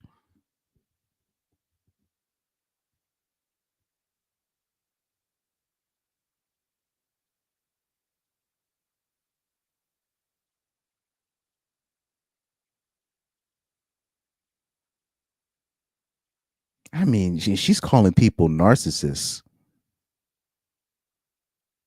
I mean, by the way, doctors do not dress like this, but that's just a whole nother. Oh, man. Let me see. I think she had like another video with Melissa Ford, but I never saved it. I don't think I ever saved it. She had another, because she had another video she had made with Melissa Ford. Oh yeah, and by the way, just to let you guys know, Dr. Cheyenne Bryant and Joy Taylor, they did a show together. They did a podcast together for one episode. I'll just show you guys in a little bit. Let me show you.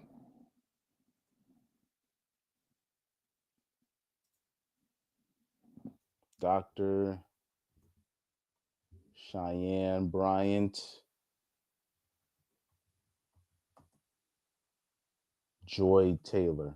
So just to let you guys know, they actually ended up doing the show together a couple months ago. I think I showed it. Yeah, I showed it on this channel. And maybe I should do a show specifically, even though technically this should have been the show for that, but what they were talking about on this show, all they were doing was just lying. Because I watched the full episode of this. They were just sitting there lying. I didn't have the stomach to be like, like when people just be lying like that on a show like this, talking about Orange Man bad, this and all, like it was the typical. There's like literally nothing to pull from that show, nothing productive to pull from that show. That's why I didn't feel like really going into that specific show. But anyway, if you guys do want to watch that full podcast of Joy Taylor, Dr. Cheyenne Bryant, Oh man. Anyway, let's see if I can find that video though of is a clip with Dr. Cheyenne Bryant and Melissa Ford. I don't think I saved it, but it's worth the scroll. It's worth the scroll. It's worth the scroll. Melissa Ford is one of those other chicks that you cannot trust this woman at all.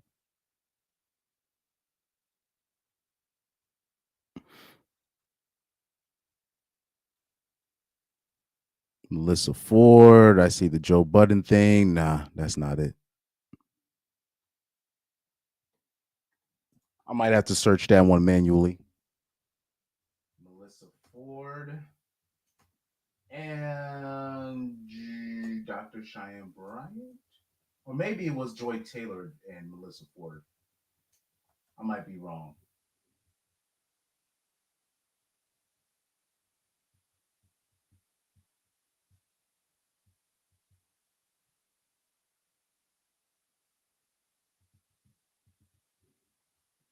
Because they did do a show together.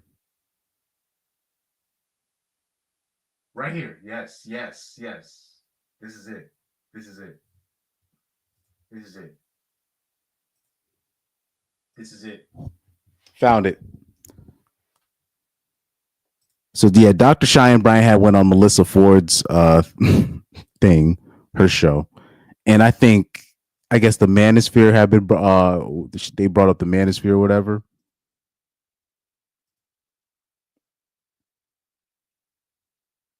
Mentorship for me. I feel like there's the wrong mentors, not mentors. They're indoctrinating. Yeah.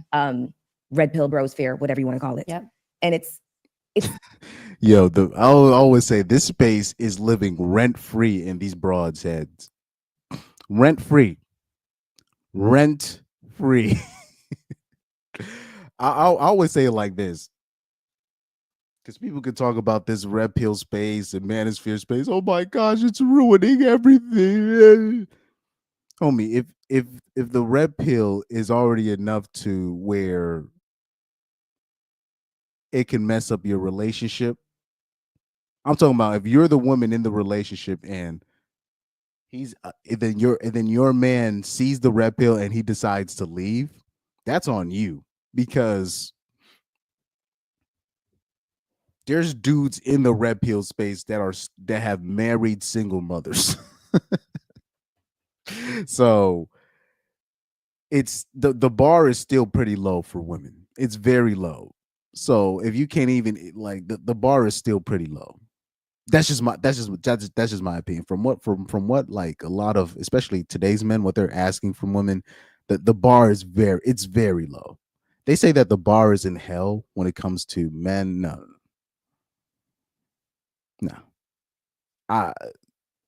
The bar is in hell when it comes to, because they're just a lot of these dudes, they're just asking the bitch just to be nice and just to fuck them a little bit more than usual. That's really all they're asking for. We talk about the average man, but even they just don't even want to do that. But anyways, scary. It's scary, Yeah. and it's. I feel really disillusioned, and I think a lot of women feel the same way too. Yeah. We have a group of Black men who have mommy issues, and they grow up to date us, and we end up being the issue. Mhm. They have a pistol, fully loaded, and they are pulling the trigger at the wrong person. Mhm. And we are at a disadvantage because when we try to bring that to their attention, i.e., what you were saying about suggesting therapy, they are comfortable with sitting in a dark room so that they don't have to see themselves. again with this therapy stuff. Oh my Lord. They're never we have a group of Black men that are struggling from mommy issues. And it's funny now they're finally talking about, mommy issues. And the only reason why they're talking about mommy issues is because now they're seeing these dudes that are when you have these dudes, particularly black men that are primarily raised by their mom, right? Or they have a tight-knit relationship with their mom, the women now are finding it harder to date a guy like that than a guy that grew up with a dad, because the mom has a tight knit on the son.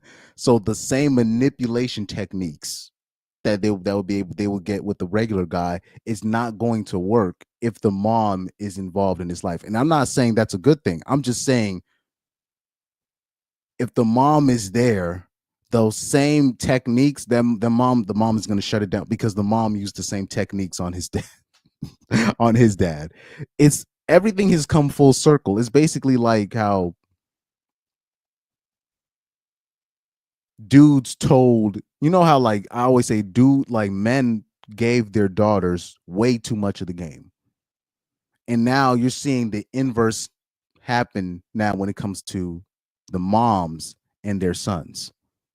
Right? So when it came to like the dudes and their daughters, now you have all these daughters with the high standards and all this stuff.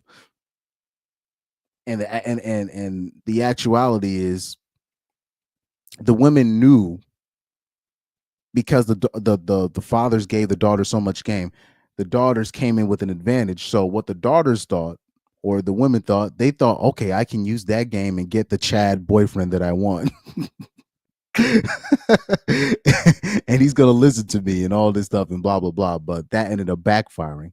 But so what's happening with the men now is, since their mom is giving them so much of the game, the average manipulation technique is not going to work on that man. So the irony is, if a woman wants a man to pay attention to her or not fall for those tricks, she's going to have to find a man that grew up with a dad and a mom, or where the dad was the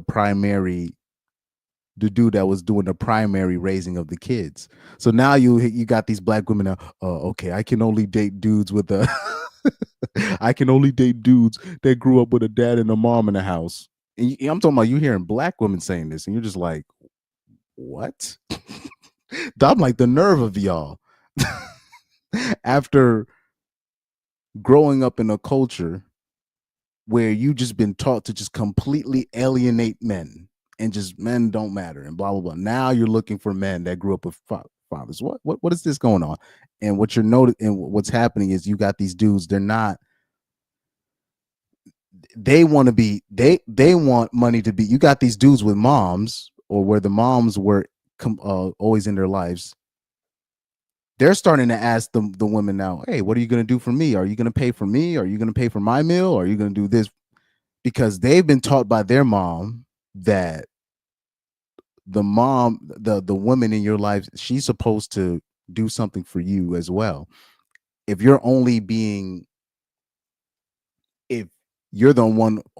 dude and you're paying for everything, but she's not paying for something, you're being used.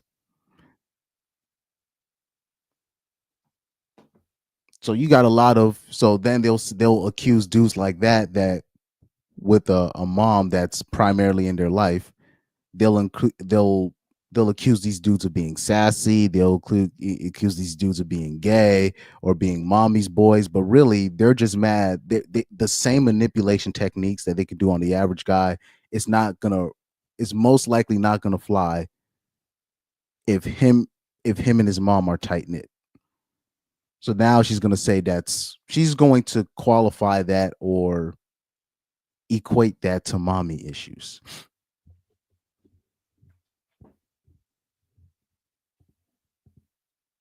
So everything that women have been trying to do, it's all backfire. They don't even realize this is all their fault.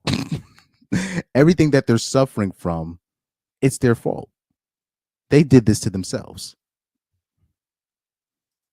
Relationships are all about mirroring and reflecting back to us who we are. Mm-hmm. We are only experiencing ourselves in relationships. We're not experiencing another person. Mm-hmm. We can't see. She first of all, she stole that quote from Zoe Williams, but that's a whole other issue. We pass ourselves. We see who we are in other people, not them. And so when a man gets with a woman and that woman becomes the issue, it's because he's seeing in her the issues he's already had with his mother. And let's go deeper. When he has issues with his father, because we have a lot of brothers our age who were raised by single mothers, he deems a father who abandoned him as a low life, as a nothing A-N-I-G-G-A, as a dude who holds no value, as a dude who is worthless, because who would leave their child? So every time that That's what women would say, not necessarily dudes. What ends up happening, dudes end up finding out later why the man left. So that dude might still have resentment towards the father, but once the dude ends up going through the same things that his father went through, he starts looking at his dad in a different light. That's what ends up happening with a lot of men that were kind of raised that way. So that's a bit of an incomplete statement on her part. that black man looks at himself in the mirror and he identifies with the black man as he identifies with his father as being nothing, what do you think he sees in the mirror looking at himself? I couldn't imagine. And the more sad. And like I said, she's saying this stuff not for healing purposes. She's trying to, she's with the language that she's using, she's tearing down black men. This is not some, oh, I'm just telling the truth. No, she's using the language that she's using. It's a passive aggressive stab at black men's masculinity. That part is he can't imagine either because he doesn't have the awareness that he has this self-hatred, which he has internalized, which is being externalized and projected onto every woman, especially black women that he dates. Because there's a group of black men, I'm not saying all, but many who innately dislike and hate black women. You can tell by the way they think of us, they speak on us, and how they. That's cap. That's cap. Because most black men still date. They still date and they still marry black women, especially when you're talking about millennial dudes. Even the black men coming up, it's still mostly black men dating black women, even though black men are number 2 or number 1 in most states in the United States when it comes to dating. When we're talking about the races of dating, when it comes to attraction, black men are either number 1 or number 2. Which I'm still shocked that we're top 2. I'm still shocked about that with the amount of propaganda that has been passed on us. I'm shocked that we're even top 2, right? But yet, black women are always at last place when it comes to women to date. So, how could black men that I'm talking about worldwide, number 2 or number 1? Right? Certain spots, if white dudes are not there, then black men are basically straight. Or if a black man's there first, he's straight, right? No matter where a black man goes, he can get a bitch, right? Yet black women are usually in last place, unilaterally. So how is that? So for them to say, oh, black men hate black women, no. Because just the mere fact that black men are number 2 or number 1 in most states, or in other countries, number 1 or number 2, just the mere fact that we're either we're top 2 in most countries and state, or no, in most countries and states, yet you're still more likely to see a black man with a black woman. That shows you that black men are going out of their way to date black women. That's what that means. That's what that means. So there's no way black men in bulk hate black women. That's why I always try to tell black men, it's really not your job to tell black women what to do when it comes to how to treat you. She should already know how to be a woman. She should already know how to be feminine. She should already know how to be blah, blah, blah, etc. Because if you were missing any tools in your masculinity tool belt, a woman is not going to be like, oh, why are you missing that? She's just going to move on from you and find somebody else that has those tool belts in her, and who's masculine enough, right? So it's not your job as a man to be like, hey, black women, you need to do this and blah, blah, blah. That's like almost probably the number one mistake that black men do, is us just talking about, okay, why we have problems. Okay, I have a problem with black women because of this and blah, blah, blah. That's a mistake. You're just supposed to just move on. Because just us talking about the problem shows that we care. But even the black women that, the black women that were celebrating Kevin Samuel's death, they don't even realize how stupid they made themselves look. Because what they didn't even realize with the whole Kevin Samuel situation, they didn't even realize that guys like people in the MGTOW community didn't even like Kevin Samuels. You had people in this space, including me. I wasn't some, Kevin Samuels follower, right? I had my critique of Kevin Samuels, but when Kevin Samuels passed away and you saw all these women celebrating this man's death, do you know how I don't even think like the black women that were celebrating his death, they don't even realize how crazy they made themselves look. And I always say this, my thing with Kevin Samuels was this, like, because Kevin Samuels was always kind of trying to come off like, oh, I'm trying to, save the black community one marriage at a time. I'm trying to get black men and black women married again. And my stance on that was, bro, you wasting your time. You're wasting your time. The community is cooked, right? But when I saw all those women that were like celebrating his death, and I was like, you do know that Kevin Samuels was trying to help y'all out. and that actually gave me a little bit more sympathy for Kevin Samuels when he passed away, including Corey Holcomb, because Corey Holcomb wasn't like some huge Kevin Samuels fan himself, right? But us men saw the reaction specifically from a lot of black women openly mocking Kevin Samuels' death, and we were like, wow. Okay.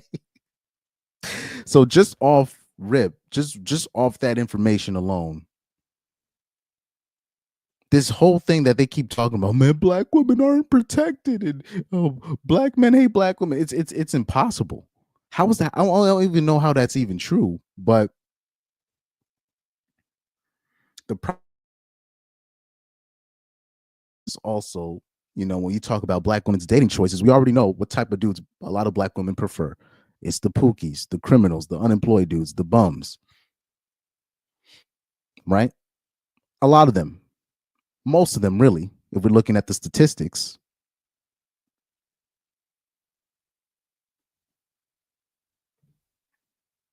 So they can never so this whole thing about, oh, black men or don't look at black women a specific way, that's always been a projection. That's always been projection on black women's end. Black men en masse, we don't even have to really date black women. It will be fine.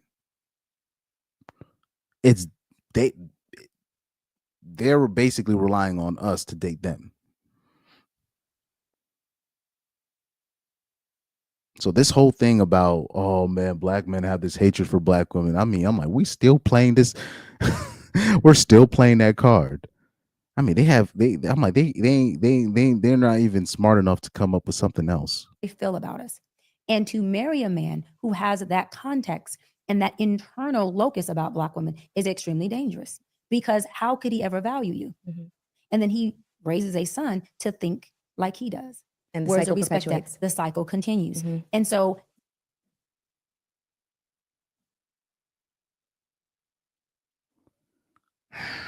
anyway, I'm just gonna the lies, specifically when it comes to Dr. Cheyenne Bryant.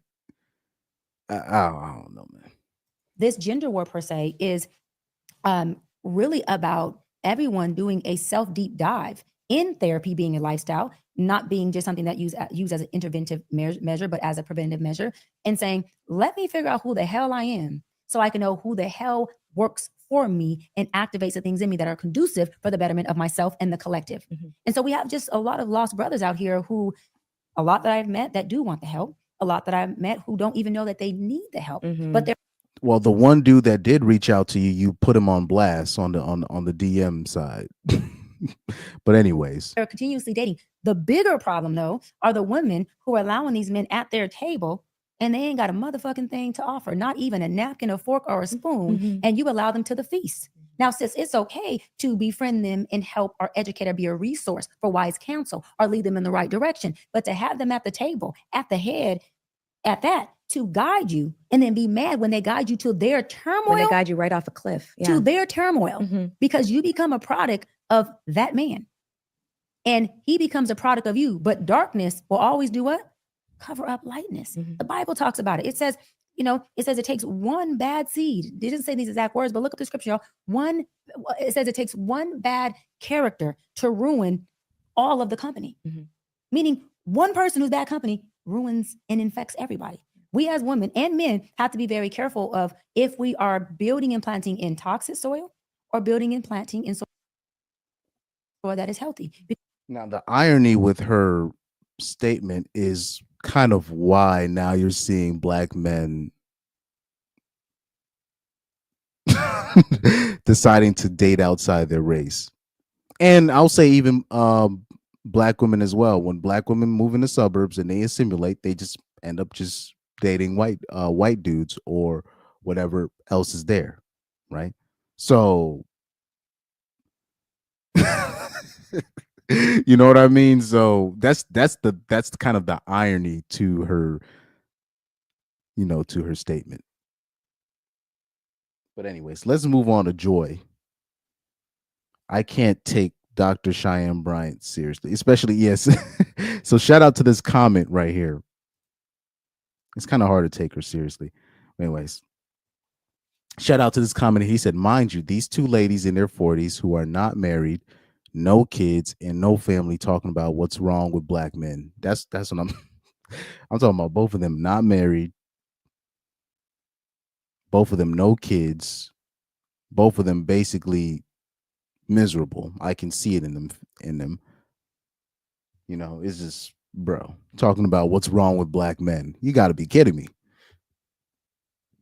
me. Somebody said a fake doctor lecturing people is hilarious. That's why it's hard to take Miss Cheyenne Bryant seriously, right? But anyways, let's move on to Joy Taylor, right? And let me see if I can pinpoint that part. Let me see.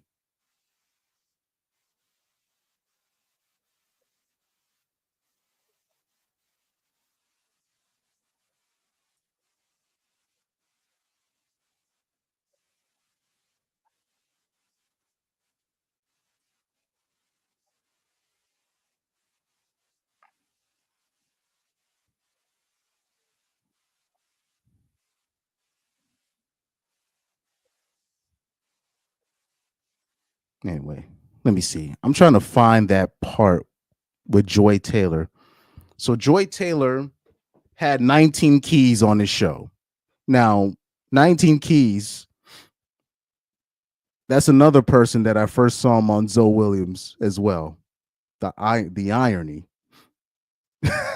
Like the first time I saw 19 Keys, I saw him on this specific show with Zoe Williams. Corey Holcomb was also on that show. Let me see. Zoe Williams, Corey Holcomb, and 19 Keys. Is an interview in 2019, if I'm not mistaken. Yep. Right here on Dash Talk Radio.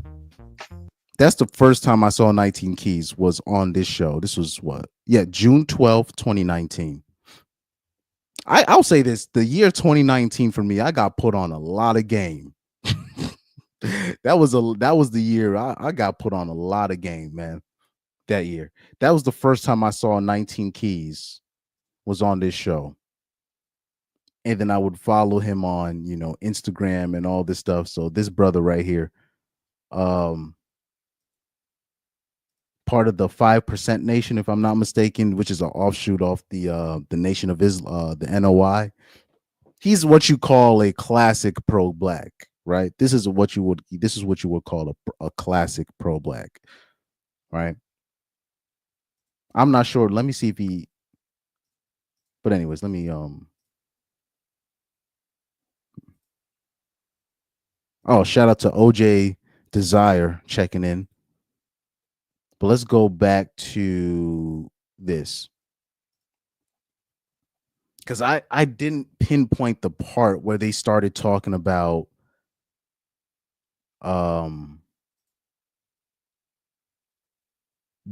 particularly the male loneliness epidemic. And when Joy Taylor and 19 Keys were talking about that specific subject, Joy Taylor has really she's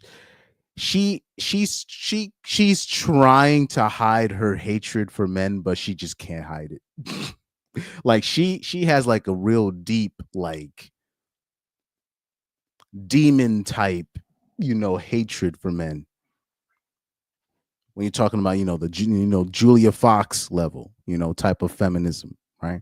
Joy Taylor is on demon time.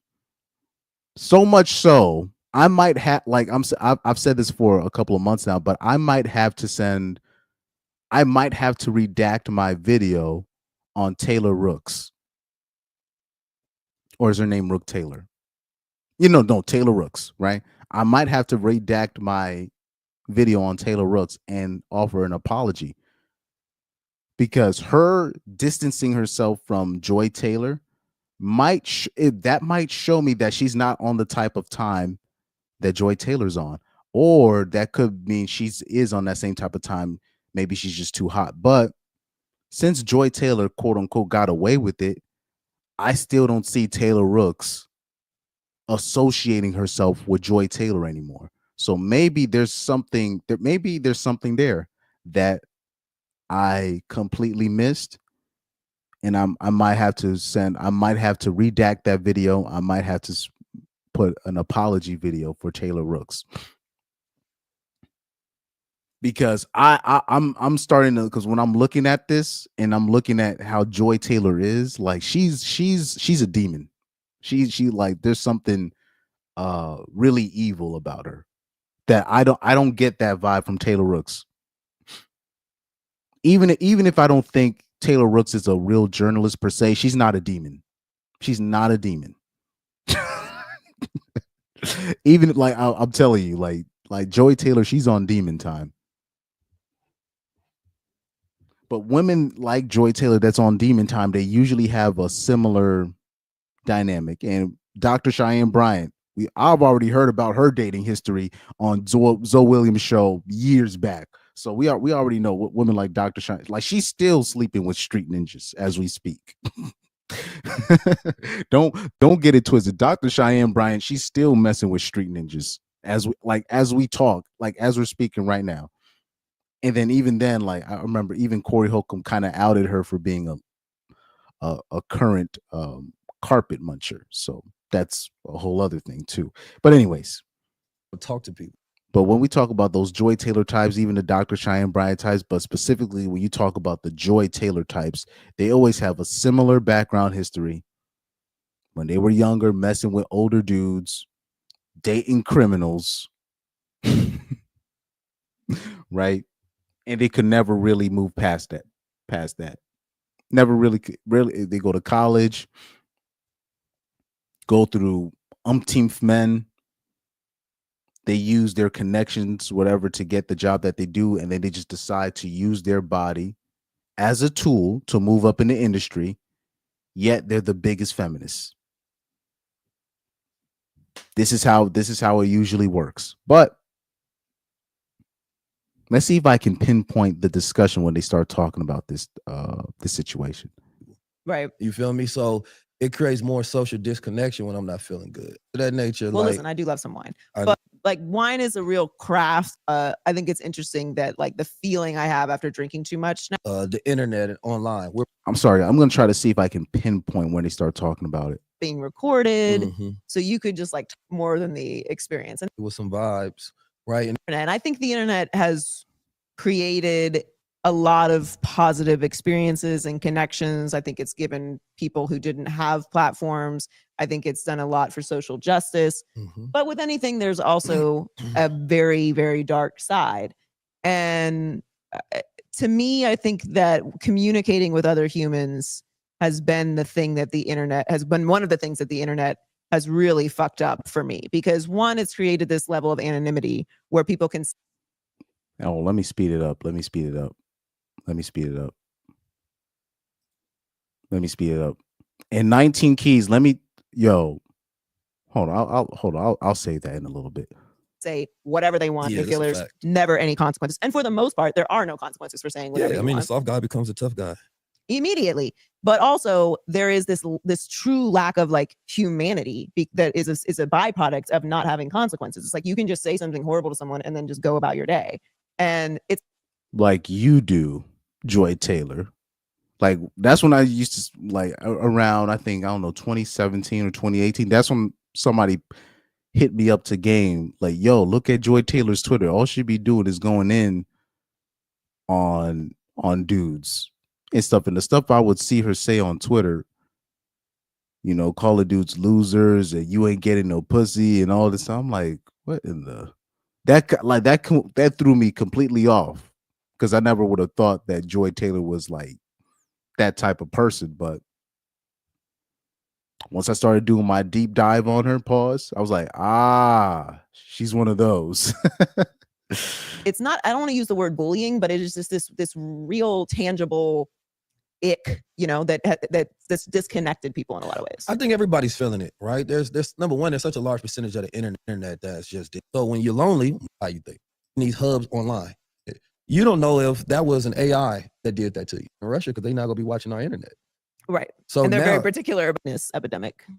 Oh yeah, so this is where they started. Right here. This is where they started. That's where like having like these cognitive rituals and making sure that you're feeling good so you're not seeking something outside of self is where I kind of go into. What do you think of the male loneliness epidemic? Why you say epidemic? We're gonna talk about it. It's a real thing. I got 6 brothers. You understand me? So off rip, she's being disrespectful. The male loneliness epidemic in quotation marks. So, like I said, especially usually when women bring up the male loneliness epidemic, it's not even met with a genuine concern, and it's usually used as a weapon to it's another way to take a shot at men's masculinity as a whole. So this is why when people when we literally say don't open up to women, right, and stuff like that, oh, why not? And then he's like, well, when they're talking about the quote unquote, you know, male loneliness epidemic, it's met with laughter, it's met with shaming language, and it's met with, you know, women that are not even taking it seriously in the first place. You know what I mean? I can see how, and they all of different ages. So I can see how, right, this new technological cultural age that we're going through has affected them. I can look at my friend groups, I can look at peers, and then I travel around the world speaking to men, and they confide in me of what's going on. Sometimes what they tell me is what they don't tell me at the same time. And I can tell you that the average man, let's say this, just the average man who wants to live and be respected and loved in society, nobody speaks upon the average man as if he's special at all. Mm-hmm. You understand me? He has to have all of these accreditations, right? He has to make all this money. He has to be a certain height. He has to be a certain type. He has to have all of these things just to be considered in conversation, right? And so it makes him feel invisible, right? And then when he goes to places, he's not treated, you know, just with common decency a lot of times, right? A lot of times he gets blamed for the whole patriarch when he's just trying to get him a donut or something coming into the store. It's like, damn. So I think that I will say this, 19 keys, you better not be, I hope you're not sleeping with this woman. 19 keys. Because I know how collaborations work. We know how a lot of these collaborations work. 19, I know you a young man. I know you got game. I know you good with the mouthpiece, pause, but you better not be sleeping with this out of all the hoes. You better not be sleeping with this one. That's on you, bro. Whatever comes on you, that's on you. Pause. That's not a woman you should be sleeping with. But I digress. Amongst that, on social media has him comparing himself to unreal expectations. Right. Mentally, financially, and physically. Right. So I think that men are disconnected from themselves. Right. Because Hollywood and social media has curated all these ideas of what it means to be a man. Right. So a man doesn't even know if he is anymore. Because was it being a man when Hollywood gave me a version of the gangster or the pimp, right? Or, James Bond, right? To certain people. It was all these ideas. If I'm not a drinker or a smoker, or if I'm not a tough guy, it was never like position manhood. It's like you can be an average intellectual man and you're masculine, and that's enough of being yourself. So I think the loneliness epidemic is real, and that's the most vulnerable population. So I think there's a lot of layers to it. I think when it's the reason I do the epidemic thing Because is you mean to men? I am mean to men. I seen that clip. Don't I be am mean to men. I'm really proud of being. And in that clip that they're talking about, that's the clip where Joy Taylor went on that Lesbian Girls podcast, and she called Joy Taylor out for basically being a misandrist. And people just kind of swept that under the rug. And she's doubling down on it. Same with Julia Fox, right? Oh, do I got that clip? Do I got the Julia Fox clip? Let me see. I'm pretty sure I got it. Oh, I don't think I got it. That's crazy. Now that's wild. Now that's wild. Let me open it up real quick.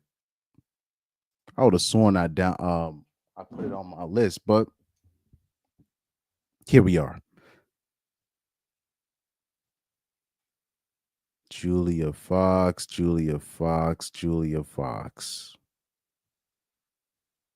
Nope. Oh, I have it. Here we go. But remember this Julia Fox clip right here when she was on the lie detector test. They asked her, they asked her straight up, do you hate men? Would you say you hate men? I hate the patriarchy. There's a lot of really good men. Judd? Answer the question. Do I hate men? No. That's a lie. So I remember in that specific interview, which I remember I was supposed to do a show on that too. Dang. But anyways, because it's like a 15-minute type interview.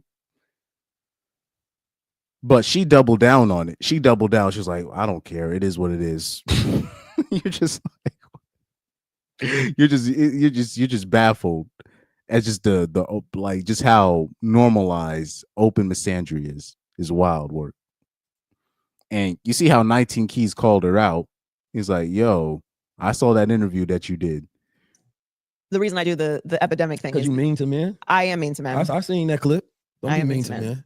I'm really proud of being mean to men, actually. That's crazy. I'm not mean to you. I know, but that's an outlier. You understand me? I don't.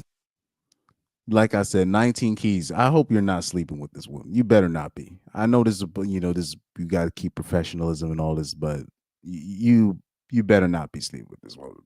Like really. I'm not a statistic. I'm an anomaly. Yes, of course. That's why I say that I champion the average man, because those are the ones who need it.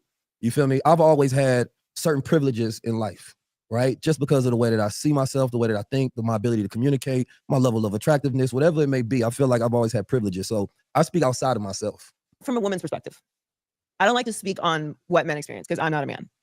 I only have my experience with men. Mm-hmm. And I have brothers and I have nephews and I have many.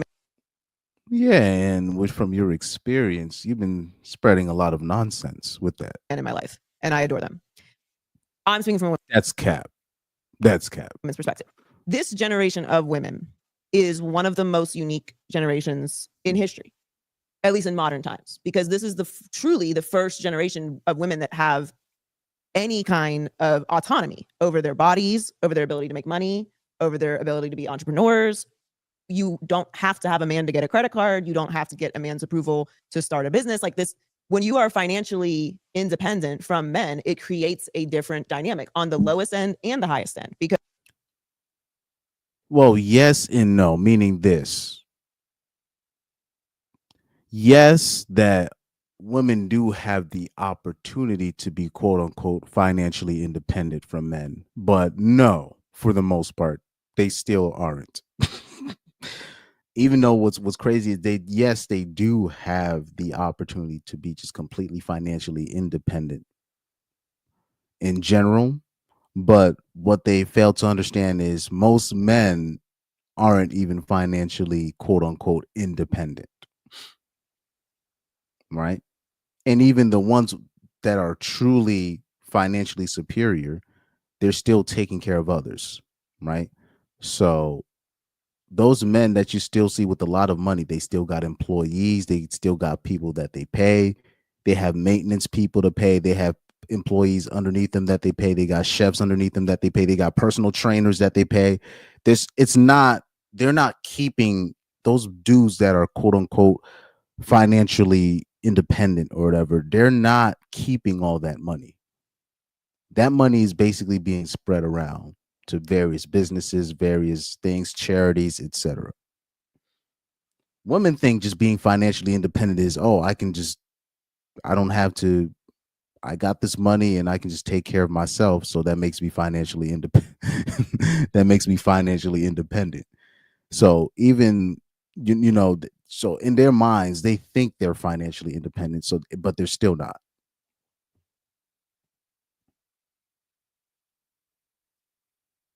And even if you are one of the rare ones that are financially independent, you're most likely going to be taking care of others in some shape or form, whether it be through your company and you have employees underneath you, or you have a family you're taking care of, right? But that's usually an assumed position from the man. They're already expecting the man to use his money to take care of others. So a lot of women will say this, oh, this is the first generation that we're financially independent. No, you're not. Not really. You don't really know what financial independence is. And there's very few people, really in general, let alone women, that are actually really making boss moves out here that is really what you call a boss chick, right? There's actually very few of those. Very few. Because there was a time where you had to have a man to have a roof over your head. To exist as a citizen, you had to be with a man.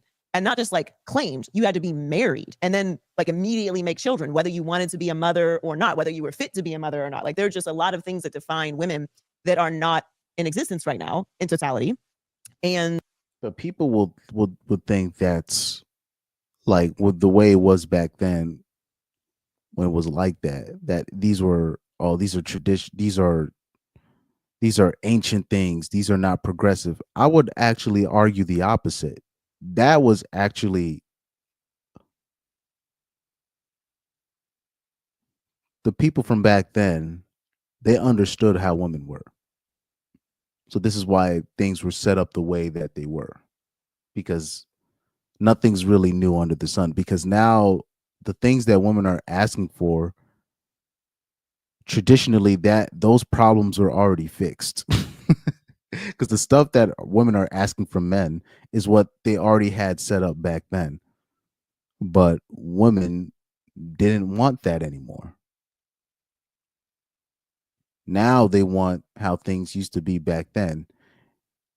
And they'll call it like financial dating, or what would they say? I'm looking for a provider and all this stuff. I'm like, well, they used to kind of have something like that, but you guys didn't want that system anymore. That's why we don't do that.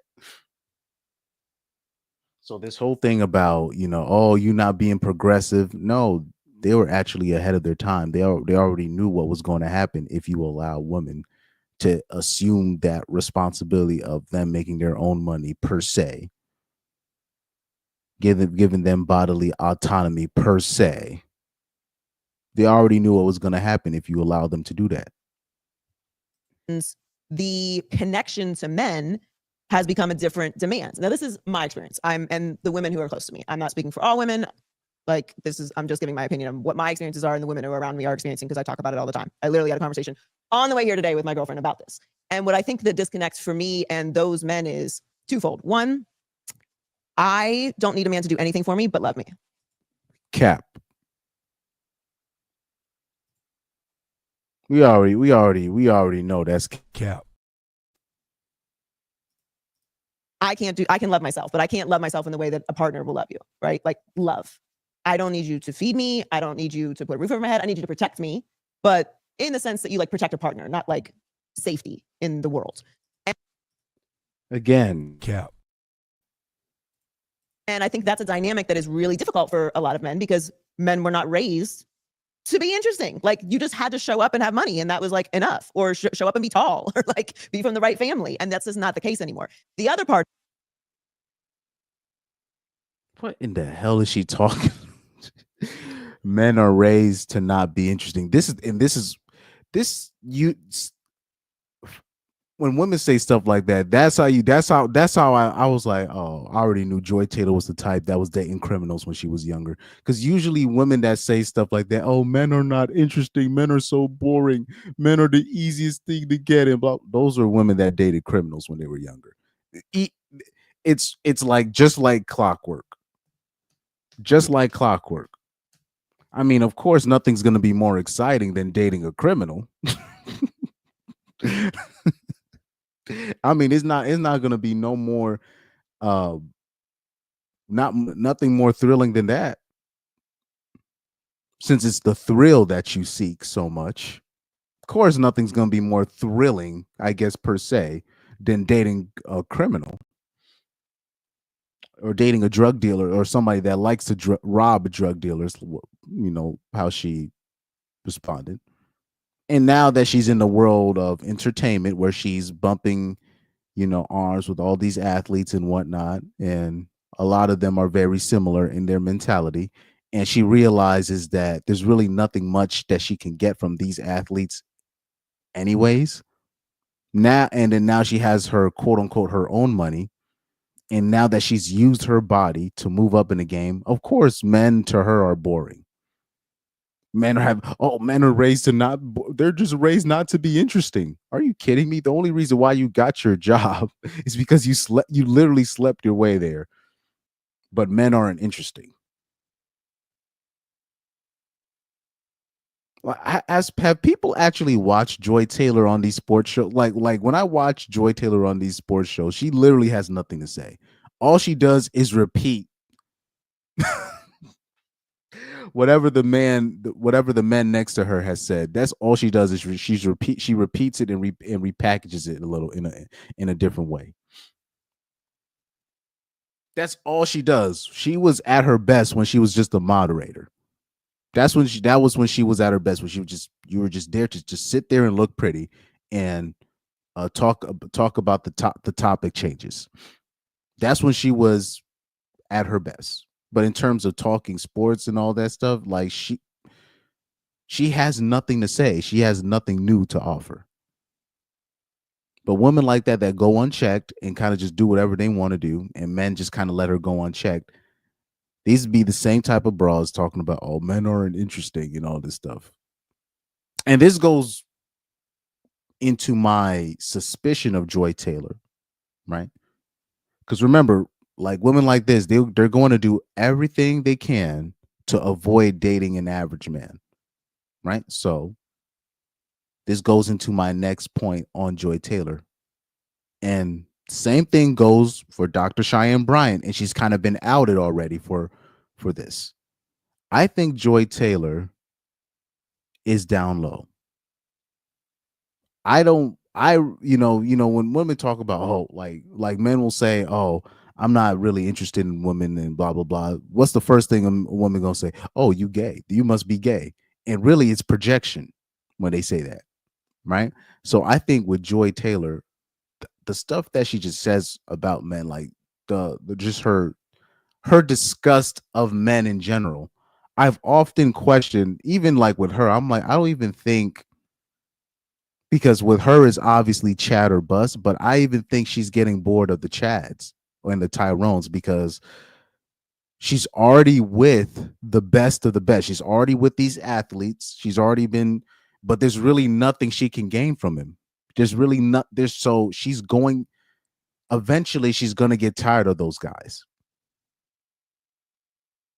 That's why when we tell, these dudes that really think that, oh, these women like me, you know, the Chads and the Tyrones and whatnot. Well, eventually those women, they get even tired of the Chads and Tyrones if that's all there is. And if that's all they're going after, they're eventually going to get tired of them. And really is that love is going to turn into resentment. And usually every other word that's coming out of Joy Taylor's mouth when it's talking about the average man, it's just pure hatred. So I'm like, it really comes to a point where I'm like, I think Joy Taylor might be down low. And it's not even a diss when I say that. I'm just saying there's a lot of down low women that are projecting their frustration with straight heterosexual men, and they're just projecting it onto the nation, right? Remember when I showed you that video where you had those two lesbian chicks making those skits about how what really goes down on those girls trips? People think it's just them smashing other men. No, you got a lot of chicks that go on these girl trips, and you'll have two girls that will experiment. One catches feelings, one regrets doing the experimenting. I think Joy Taylor is the aggressor in that situation, right? She's the type to really, I think she's in that position where she is really considering, do I even really like men?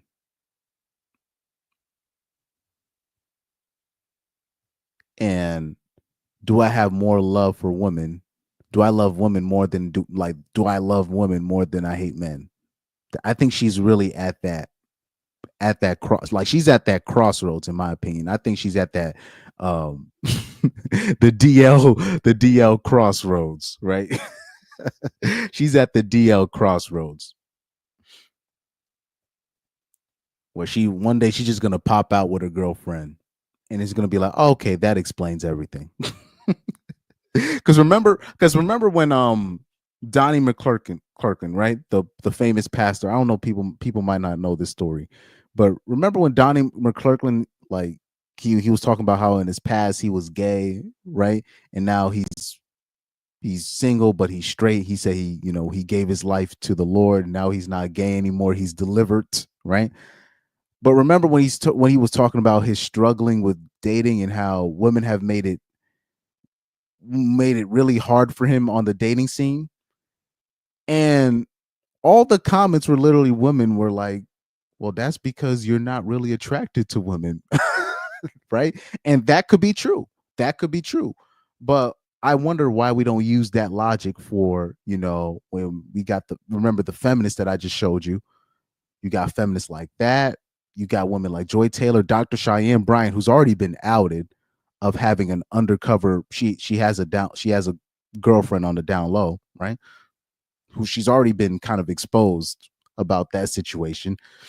Shout out to Corey Holcomb, right? A lot of these women that have a real deep hatred, it's really, the answer's been right in front of us the whole time. They're not sexually attracted to men. They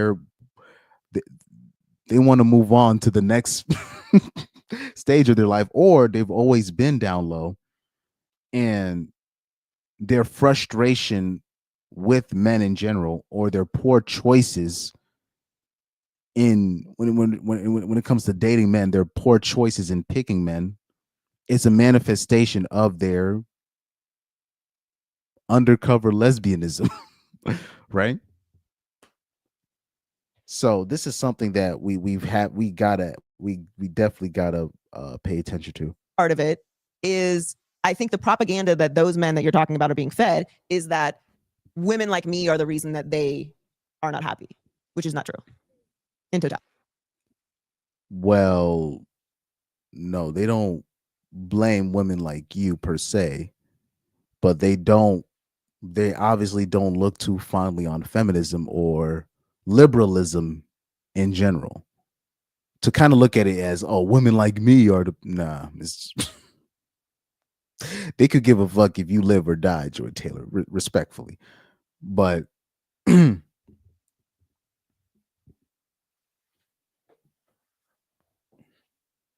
if there's anything that the average man is frustrated is with the average woman overlooking him, like they're not on the same level. That's probably the only thing, one of the main things that is frustrating the average man, or women around their level overlooking him, looking at him like he ain't ish, even though they're at the same level. That's really one of the main frustrations, right? And then on top of that, you have a system which empowers the average woman, which in the inverse, it basically just chops men at the knees, chops the average man at the knees. That's what they're frustrated with. It's not necessarily people like you, Joy Taylor, because really you might be on the down low. Unless I'm mean to you, of course. I know I just threw a lot at you. No, I can download that. Yeah. I mean, for her to even say, oh, I know I just threw a lot at you. No, not really. You just threw the same gargly goop that I hear from most man-hating women. I don't know if that's what the average man thinks whatsoever. And I think it was an oversimplification of men's existence, right? I think that happens a lot because we polarize things. Nothing is ever simple. Everything is always complex. There's nuance. But we never want to think about the complexities, right? This was men's mistake when it comes to women, right? We didn't think about the complexities. We didn't think about her period and menstrual cycles, right? And not having access to pads or days off, right? Things of that nature. We just thought about our experience and what we want from them or what we don't want from them, right? And me as a black man in America, I don't think we still gotten a generation of black men who have autonomy. Say what you want to do what you want to do, right? Move how you want to move. I was talking to a young lady who works at a prominent black media space. And she was explaining, she said, Keys, I'll be trying to advocate for you to get your award, to get you honored in certain. And I'm sorry to cut him off because I do have to move on. But when 19 Keys is mentioning these kind of things, what Joy Taylor doesn't even realize, everything that he's saying is going over her head. So him explaining these are the things, even from a man's perspective, where we don't even know everything about women, right? He's trying to tell her, ma'am, you know nothing about the average. This was just another way of saying, ma'am, you literally know nothing about the average male experience. But he was able to cover it up by saying, look, even as a man, there's not everything that we knew about women. So this is why we made a lot of mistakes in the beginning. And that's basically a warning to Joy Taylor, like, miss, all these assumptions that you're making, it's clear that you don't know about the average man's plight. No, or neither do you really care. And from my perspective, it's pretty obvious she doesn't care. And she could care less about the average man's plight. But this is why, you know what you know, because the type of demon time that she's on, you know, maybe average men shouldn't even be trying to look her way, or even look to ask for sympathy from a Joy Taylor is a waste of time. Y'all saw that lawsuit that I read to you. Y'all saw the stuff that she was doing. Does this really look like even forget men, women? Do you think this is a person that cares? Like, do you even think this is a person that's capable of empathy? Clearly not empathy, but definitely or sympathy. I mean, but we got to move on because 19 Keys does go into, like, you know, some deep stuff. So if you guys do get the chance, please watch the full interview with Joy Taylor and 19 Keys. It's very interesting. It was a lot because there was a lot of things that 19 Keys said. It kind of went over her head. It kind of went over her head. But pause. But we'll dive into that on another date. But I do want to cover the segment where she was on the Breakfast Club and I'm going to have to cover the face because I can't obviously show the Breakfast Club or I'm going to get a copyright strike.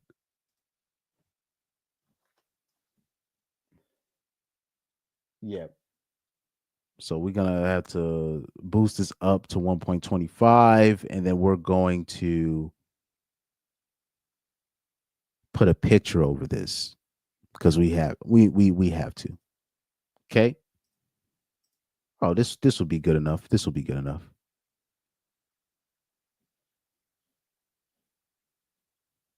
Facts. Long Live the King said, whenever you pause the video, she has that awkward infinity stare that all ran through chicks have. If you know, you know. Facts. There is a look that ran through chicks have. Like basically, it's like all the light in their eyes are basically gone. It's actually kind of sad, but these are facts. These are definitely facts. These are definitely facts. But anyways, let me play the Breakfast Club video, and I have to put the overlay. I have to put the overlay just due to copyright. One thing I love about you, Joe, you did not shrink when shit got hot. Mm-hmm. Was that intentional? You like, I cannot let them see me sweat or shrink right now. So they're basically kind of alluding to the lawsuit right here.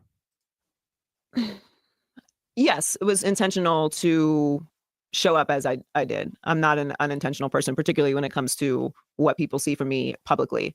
But when you know yourself, it's easier to continue to show up as you are. Mm-hmm. And there's always going to be things that happen in life, that happen in this business, that happen when you're a front-facing person. And when you get into the business, that is the risk we take of putting ourselves in front of the camera, of putting yourself out there, that things at some point might not be the best for you. Mm-hmm. And yeah, I mean, what's meant for me is still coming. Mm-hmm. So I won't say that there were not dark times, but I'm very blessed to have an amazing family and amazing friends.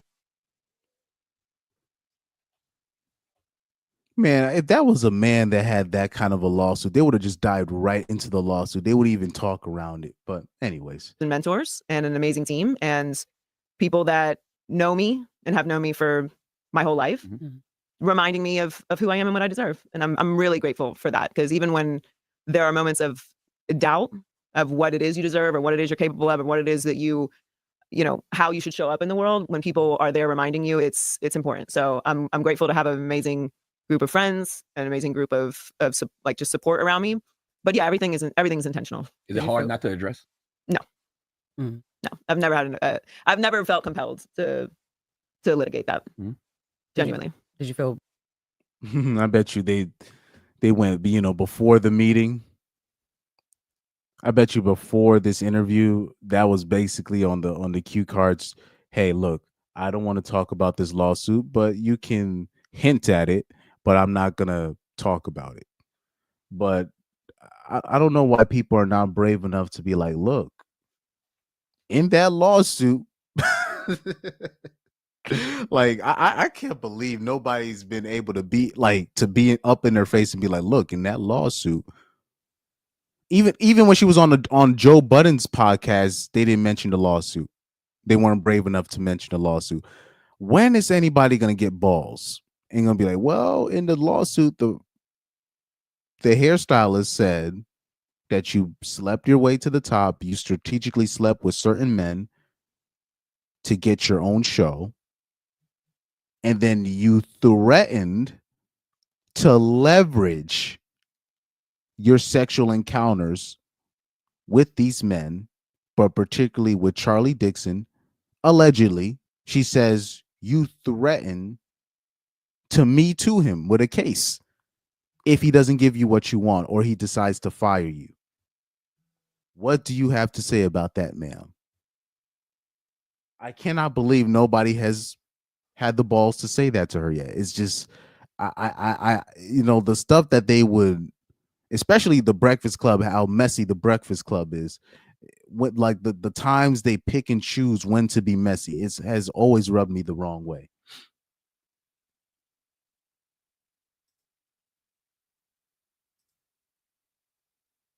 And here you're gonna have this bum, Jess Hilarious, gonna ask, "Oh, did you feel like you were betrayed?" What do you mean betrayed? She was the one out here doing dirt. Hard not to address. No, Mm. no, I've never felt compelled to litigate that. Genuinely. Did you feel betrayed at all when everything happened? I have felt a lot of different emotions. I think it's a grief process when something like anything like that happens. Yeah. I'll say I've been through a lot of traumatic things in my life. A lot. Here we go. Here we go. What? Stop. This must have been. She was probably the most overprotected type of person. This is a person that comes across as a girl that was very well protected when she was growing up, particularly by the men in her life. Overprotected, if I may add. And I think anytime you go through a trauma or grieving period of something, you can't decide who you are when it's happening. Yeah. And that's been the biggest thing for me is I'm like an extremist. It's this or that. I'm working on it, but it's this or that. And I know years from now I'll look back and I will feel differently than how I feel right now. And I'm trying to be patient with myself in that way. Yeah. Because it's a lot to adjust to. Like it's a new reality. And I'm trying to choose myself and be gentle with myself. She's saying a whole bunch of nothing, but whatever. A whole bunch of nothing right there. I'm choosing myself. I'm choosing to be patient with myself. What is she talking about? You were the wrong and you were the one in the wrong. Oh, If that makes sense. Do you feel like sports TV is finally catching up to your range? All right. So that's basically them kind of hinting at what happened in her personal life with the lawsuit. I'm still shocked that mainstream media they didn't jump on this story. It's yo, it's always believe all women until a woman adds another woman to the lawsuit. It's always believe all women until they say, well, this other woman did this to me. And what's interesting with, Faraji, the hairstylist, and I think what her mistake was, she had no ninjas to offer up as a sacrifice to the court. I think that was one of her biggest mistakes. She had no ninjas to offer up. She had two white dudes and a black woman.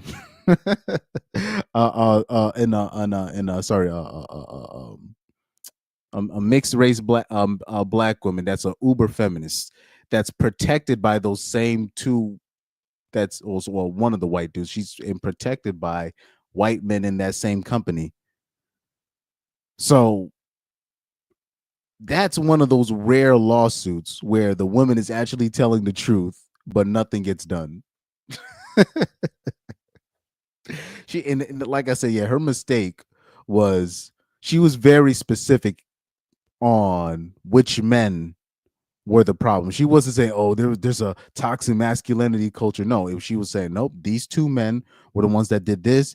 And when she was talking about racism, sexism, she was accusing that on Joy, not the men, on Joy. She was accusing Joy of being racist. So it goes against. So she had the white dudes on there, but when it comes to just sexual misconduct, they're more likely to get away with it. Now, if she went in on the race thing and said, "Oh, these white dudes was being racist," yeah, then she could have been able to get something out of it. But with the white dudes, she tried to get them with just the sexual stuff, which usually doesn't pan out, and with Joy Taylor with the black. She tried to get a black woman with racism, sexism, and discrimination, which is not going to work. That's how I knew she was telling the truth. Because she went in on with these characteristics, with these type of people. It's not really finna help you in court.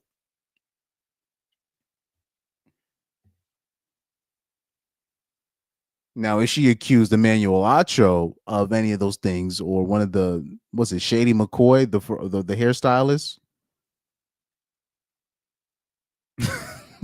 Because Skip Bayless basically did the Lil Boosie. Show me your pussy lips. I'll give you $1.4 million. Oh man. 1.5. She said $1.5 million.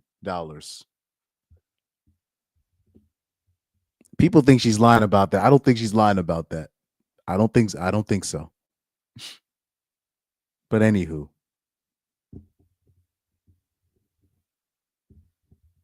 I'm still shocked that people haven't had the balls to question Joy Taylor and the way she does things. And especially specifically with that lawsuit.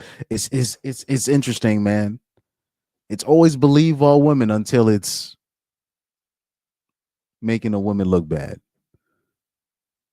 The one Eddie bitches be dropping lawsuits like it's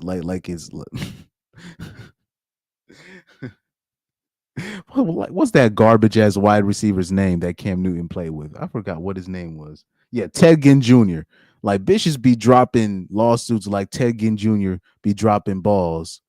Pause when he was playing. And they run with any lawsuit except for Faraji's. And if it wasn't for Twitter, if it wasn't for social media, we would even know that Faraji had even dropped a lawsuit.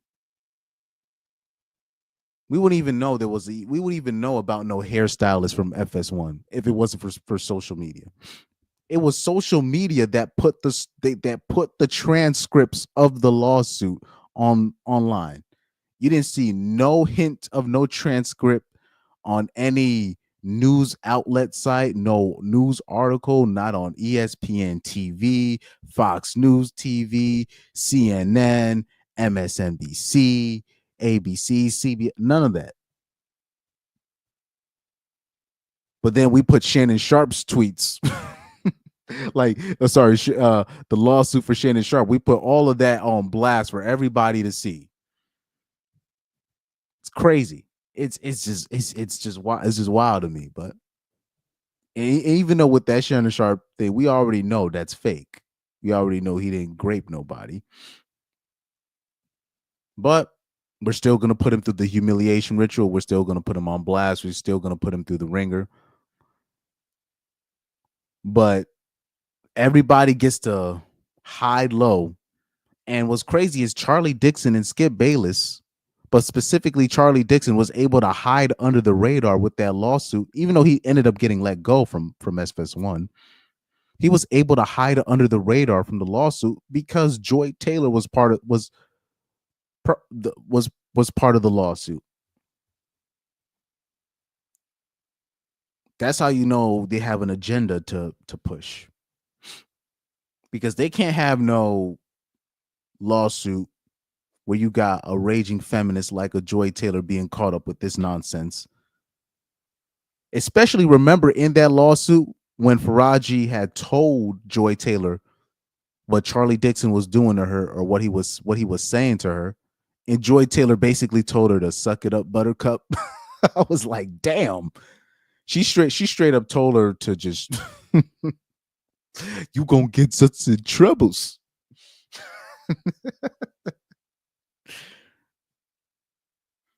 She said, didn't Massa allow you in the big house? You wouldn't be in the big house because of me. You in the big house because of me. Don't you dare talk about the Massa that way. That's what she turned into. That's wild. That's wild. And people could talk about, oh, this is hyperbole. No, it's not. Read that lawsuit.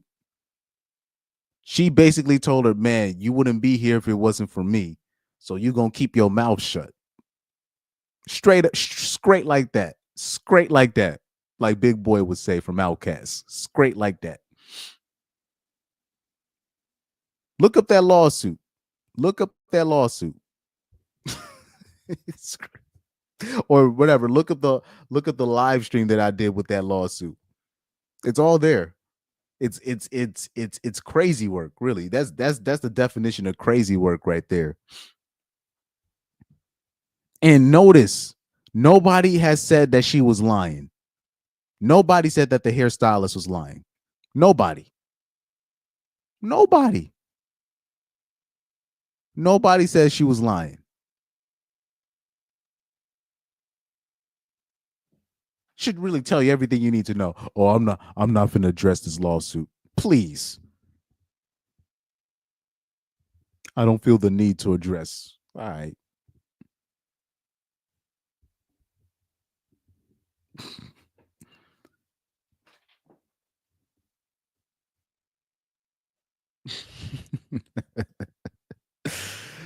Pyro said, frick, I'm late. Yeah. You're literally like right at the end. You're right. Like this is like the tail end of it. But anyways, let's see if I got one more Instagram story in me. Or one more, whatever, Twitter story in me.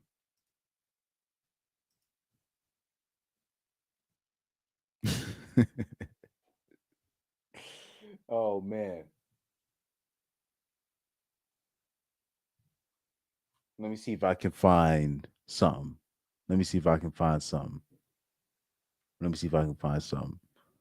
A bonus story. Let's see if I can find a bonus story to finish it off. Pause.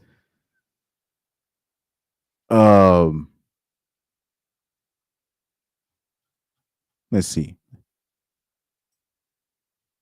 This is funny. This is a funny one. This is a funny one. So this was on Reddit. I guess this is the Transformer Reddit section, right? So here we have a guy who came out the closet to his wife. So let's read it. Let's read this. This is funny. This is hilarious to me. Right? So right here, he said, came out to the wife last night, could not have gone worse. Says it all. He says 44 AMAB. So I'm gonna assume that means this is a man about to transform into a woman, right? He goes, egg cracked Tuesday after 4 days of panic, tears, and trying desperately to hold it all together. I told my very progressive wife how I was feeling and that I was going to seek therapy for my dysmorphia. Sympathy? Nope. Compassion? Nah. An offer of Sephora coupons for a new makeover, buddy? No. She goes, when will you be moving out? 16 years of marriage, 2 wonderful kids, a life built together, and I lost it in 5 minutes. Apparently, A, I'm not feminine enough to be a woman. B, I would be too embarrassing. C, trans people are fine when they're other people. Now, sir, this is what? This is the funniest. That is the funniest. This is the funniest Reddit story I've seen in a while, and it's not because of him being a transformer, but I keep trying to tell you, these people think that women are liberal or they're conservative. No, they're not. Women are not true liberals, and women can never be true conservatives. It's whatever is convenient to them, right? So yeah, you have a quote unquote liberal wife, whatever, super progressive wife, but let her husband come out as a transformer and she will be packing the bags as ASAPidly. She turned into a trad wife real quick. So look what he said. He said, apparently, A, I'm not feminine enough to be a woman. B, I would be too embarrassing. And C, transformer people are fine when they're other people. She turned into a trad wife. She went from progressive to trad wife real quick. Because at the end of the day, yeah, it's cool to do all the virtue signaling until your husband is going to be a transformer. Now all of a sudden, it's too embarrassing.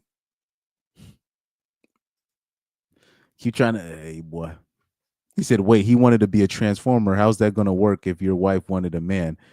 Well, it is what it is. But like I said, he thought his wife would be understanding and would support him, but he doesn't understand. Just because you have a quote unquote progressive wife doesn't mean she's actually progressive. Same thing I've warned people about having a quote unquote trad wife. Just because you have a quote unquote trad wife does not mean she's not progressive. Right? So it's I thought that story was funny because that man made a mistake. He thought, I'm like, homie, you should have stayed in the closet, buddy. Like you had a trad wife. So right here, somebody said progressive women will go to the grave voting for this stuff in everybody else's life, but turn into Mussolini as soon as it comes home. Facts, right? Somebody said he apparently wasn't intelligent enough to understand that women just pretend to have the popular politics of the moment. Only the dumb ones actually believe that crap. You know?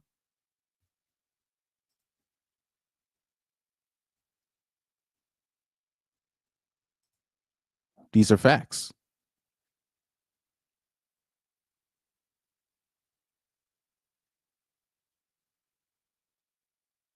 So a lot of the people are going to blame the dad, and I get it. I get it because low key you've been lying to your wife for umpteenth years about your sexuality, and now it's come to a boiling point where you can't take it no more, and you.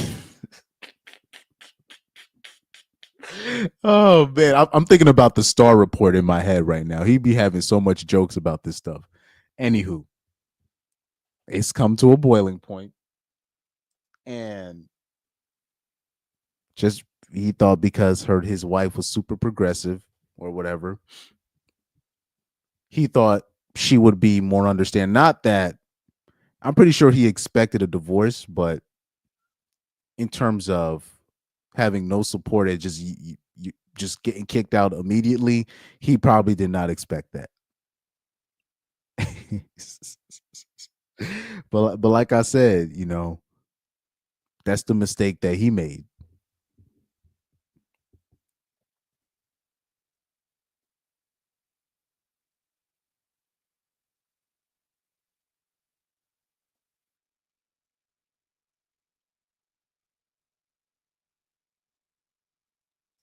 But like I said, let me see.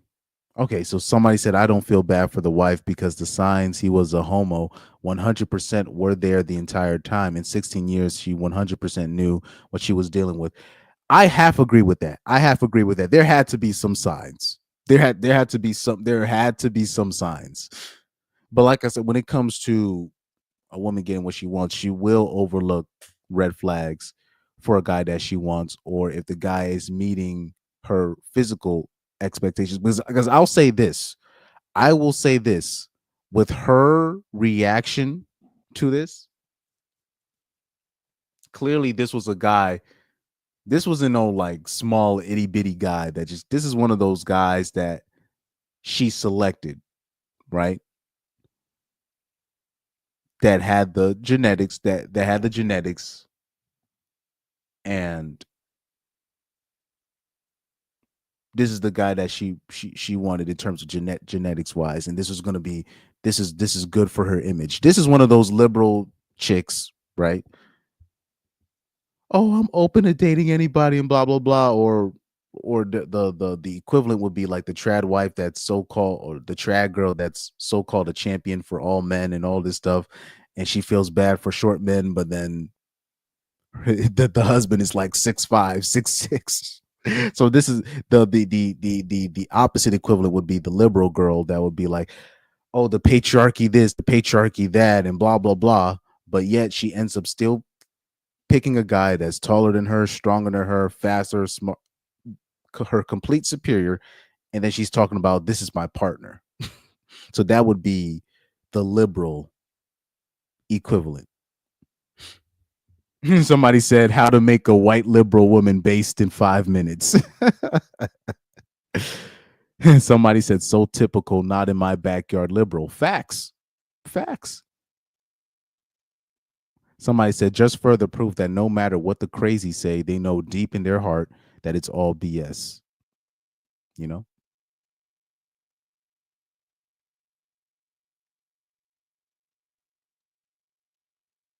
But but like I said, it's all good until it happens to, in your backyard. That's why I always say, like, the stuff that I believe in, it's consistent. And people might say it's selfish, but that's why I'll always say, like, look, I don't believe in the transformer stuff. I believe that's a mental illness. Same with the rainbow stuff. Oh, you can't say that, but I'm like, look, because I know if it happened to a family member of mine or something like that, I would still have love for him, but I would have to distance myself from them because I know what it is. I'm not going to be a hypocrite. I'm not going to be a hypocrite. Now, what's interesting is people will claim to be progressive and all this stuff, but when it comes down to it, they cap and they know these people are crazy. They know that transformer community they out their mind. They know this. They know this. Like that whole progressive stuff and liberal, that's all a front. It's all a front. There's like, I have personal stories with this. I'm talking about like, because people, they don't even really be like those people don't even really want to be around those people. Really, when it comes down to it, they only want to be around those people when it makes them look good. Right. I have personal experience with this. And mind you, I don't even, like I said, I don't even want to be around that community. I don't even want to be around that community. It's specifically the transformer community, or when you're talking about dudes that dress up as women.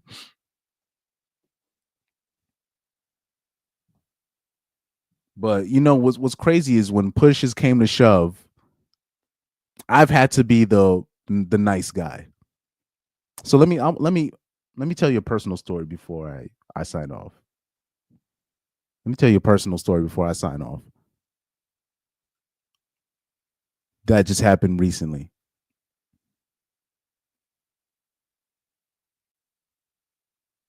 Let me get my background thing on. Let me tell you a little quick personal story. An entertainment story, right? I had a show recently and there were green room passes, right? There were green room passes. I had no idea about the green room passes. I was talking to a friend during that time, and I found out there was like a couple of people that had bought some green room passes, and there was a transformer friend of the collective. That's all I can say. Well, I don't. Well, what do you qualify? It's a dude who likes to put a wig on from time to time, but he's he's extreme, like he's extremely gay, right? He's not a predator, but he's just, once you see him, this is a like, he's a dude that likes to wear heels. Like, he's out there, right? He bought a green room pass, right? Now, I don't even like talking to people in general, right? But nobody wanted to really they didn't even want to hang with Broski. He bought a shirt, he bought everything, blah blah blah, all that, and nobody even really wanted to hang with the bro, right? And mind you, we all know him, but nobody really wanted to hang with him. You know who had to hang with him? Me. I had to do it because I felt bad. I felt bad. I ended up seeing him hanging out with artists I know, And I was like, oh, you're not gonna come back to the green room? And he's like, yeah, let me just hang here. I just want to. And really, he felt lonely in the green room because nobody really wanted to hang with him, respectfully, right? Now, mind you, I'm the most traditional person probably in that whole green room. But when it comes down to it, they don't really want to hang with that. I had to do the hanging. I had to be the dude to hang with the dude, see if he's all right, keep the conversation going and all that stuff. And mind you, I'm uncomfortable out of my mind. But thankfully, there was another artist that was there who, chill girl, cool chick, right? Somebody that I knew. So the transformer was hanging with her. So it was easy for me to slide in and just kind of like, I was able to talk to both without both of them being left out. So I ended up not even staying in the green room, right? But like let's keep it a buck. And I'll say this. I hope because I still be getting Facebook requests from the bro. And like I said, I only follow one openly like outwardly like gay person, and that's my cousin on my IG. And even then, I don't even think I'm supposed to do that, right? But I just don't want to see that stuff on my timeline, because I keep thinking that it's gonna affect my algorithm, because there's certain things, because if the people that you follow, if they like certain things, it's gonna show up on your explore, right? Or if they're followers, it's gonna show up on your suggested, because that's your friend, right? So it's just interesting to me where people will say that they're liberal, they're this and that, but really they don't. Especially when you're talking about like those really outwardly gay dudes, right? Or these transformer type dudes that are really just outwardly, out the bag. People don't want to really hang with people like that. I don't, but I won't. I literally told my band, I was like, oh, I don't hang with people like that, and they kind of didn't say anything about that, but it is what it is. But it's just interesting, when push came to shove, I was the only one there for the bro, because he bought a shirt, he bought the merch, he paid the extra like umpteenth dollars to be in the green room, whatever.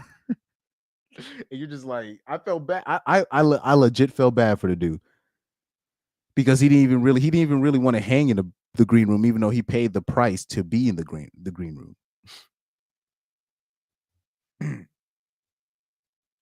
And since I know the dude already, I was like, why not? And I wasn't gonna sit in the green room anyways and wait for the other performers before we came on, because we were the main event.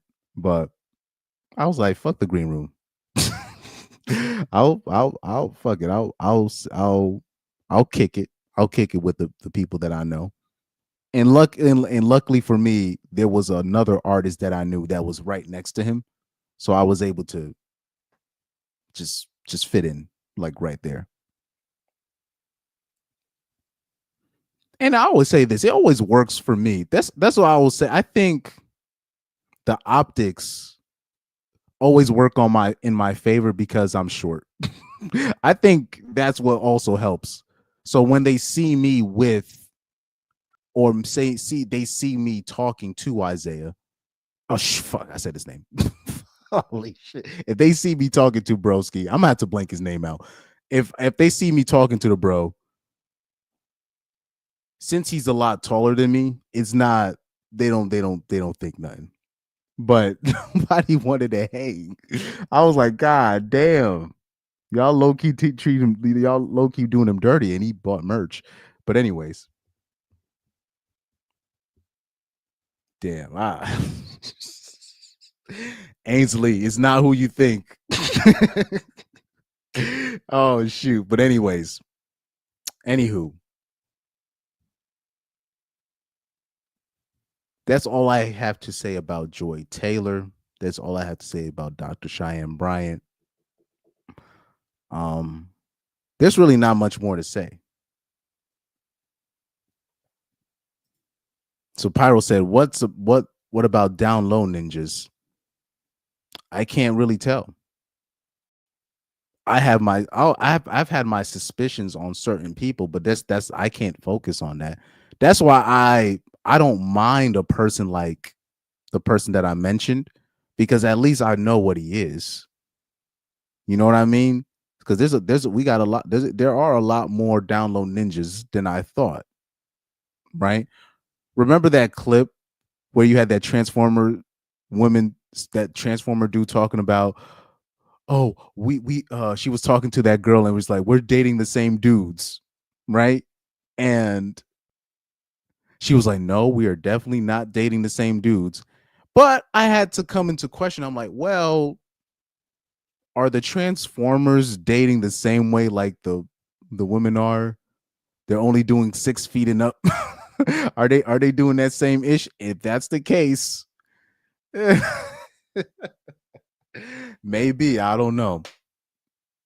It is what it is. I can't even focus on that. That's why I don't really mind hanging with that dude, because, or at least talking to that dude in public, because even though that goes against what I, believe in, at least I know what he is. Same with my cousin. Even though I don't talk to him, I haven't talked to him in terms of, I'm talking about not even texting wise. Like I haven't talked to him in like over 15 years. The last time I've seen him physically, it's got to be over 15 years, even though we follow each other off Instagram because he's my cousin, right? And obviously I know his sister, his sister's from another father, but that's still my cousin as well, same mother. Yes, 15 years. That's the last time, because I remember one time he stayed at my, well, why am I saying my parents? Yeah, I remember he stayed over my parents' house at one point for like a week or so, and then he left. I'll say this, yeah, my parents, we done seen a lot of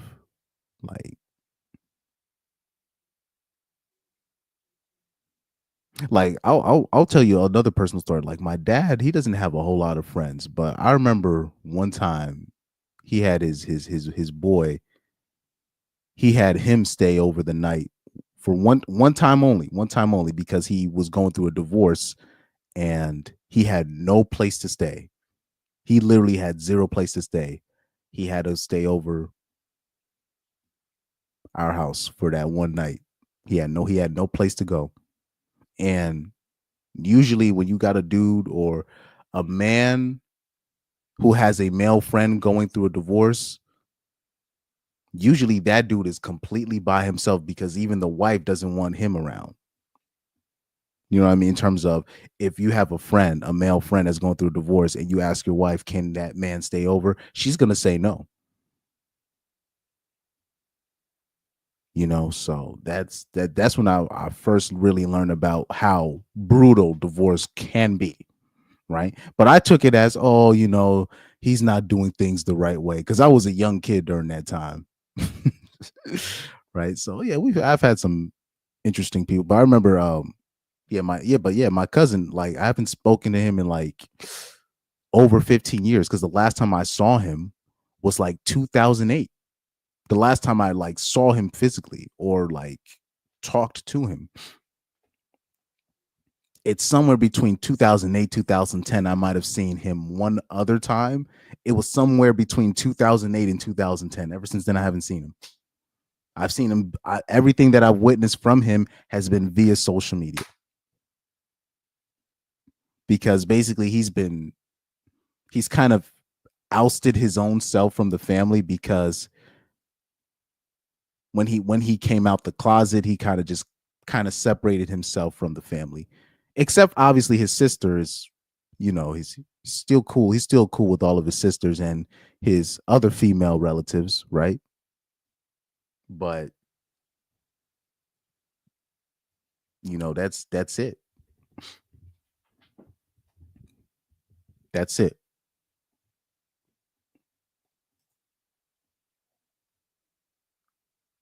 Let me see. Educated Pookie just joined in. Let me see if I can to see.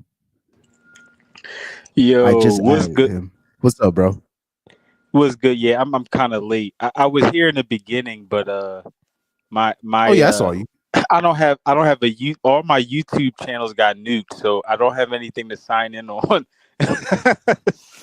so I was Wait, so kind of watching the second half, but I couldn't comment in the live stream because even my channels that I didn't upload videos on, even those got nuked by YouTube. So literally, I have no YouTube accounts. My StreamYard obviously works though, which is why I can still join panels or whatever. what the hell? I think it really they're really cracking down on this black pill thing, bro. I think that's what it is. No, but the most recent two, they weren't banned because of like hate speech. They were banned for just existing, just because of circumvention. Like if you get banned on one, like whatever account, you're not supposed to have another account. You're not supposed to circumvent your previous ban by using another account. So, but the only thing I'm mad about is they nuked the account that I don't even have videos on.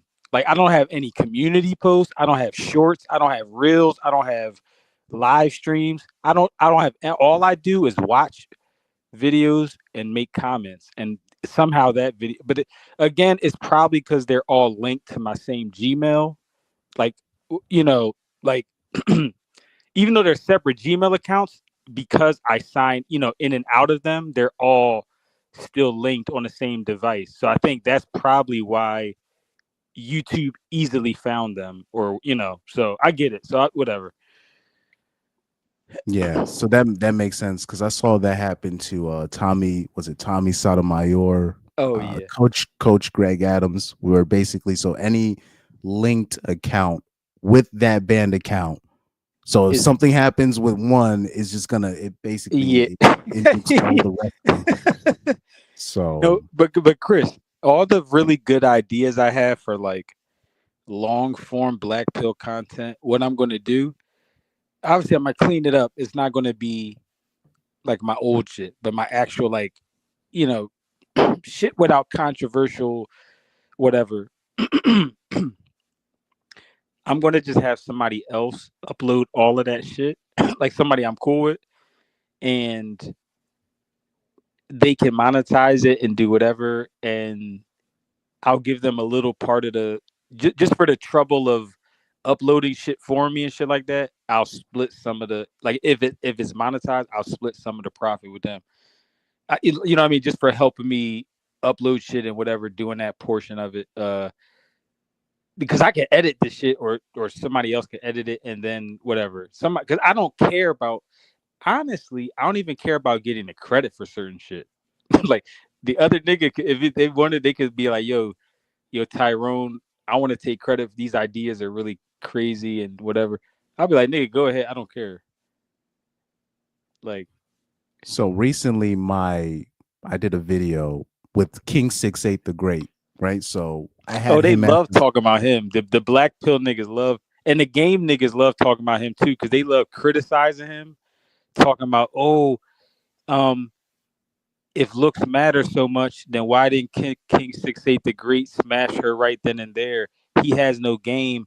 If I was there, I would have got the number and I would have smashed that night. I would have did this, that, and the third, because I have game and confidence and charisma. Like, but they love talking about kids. Oh, but go ahead, my bad. But it's funny because the last couple panels I've been on, they were talking about King 6'8" the Great. But go ahead, my bad. Well, I was just using it wasn't even really talking about King 6'8" the Great, but it was just the video was him on a date with the woman, and he revealed that he had 8 kids with 3 different moms. Oh, right? yeah, and she said, So, I see why, because your genetics deserve to be passed on, or something like that. So yeah, so then when I dropped that video, as basically it wasn't.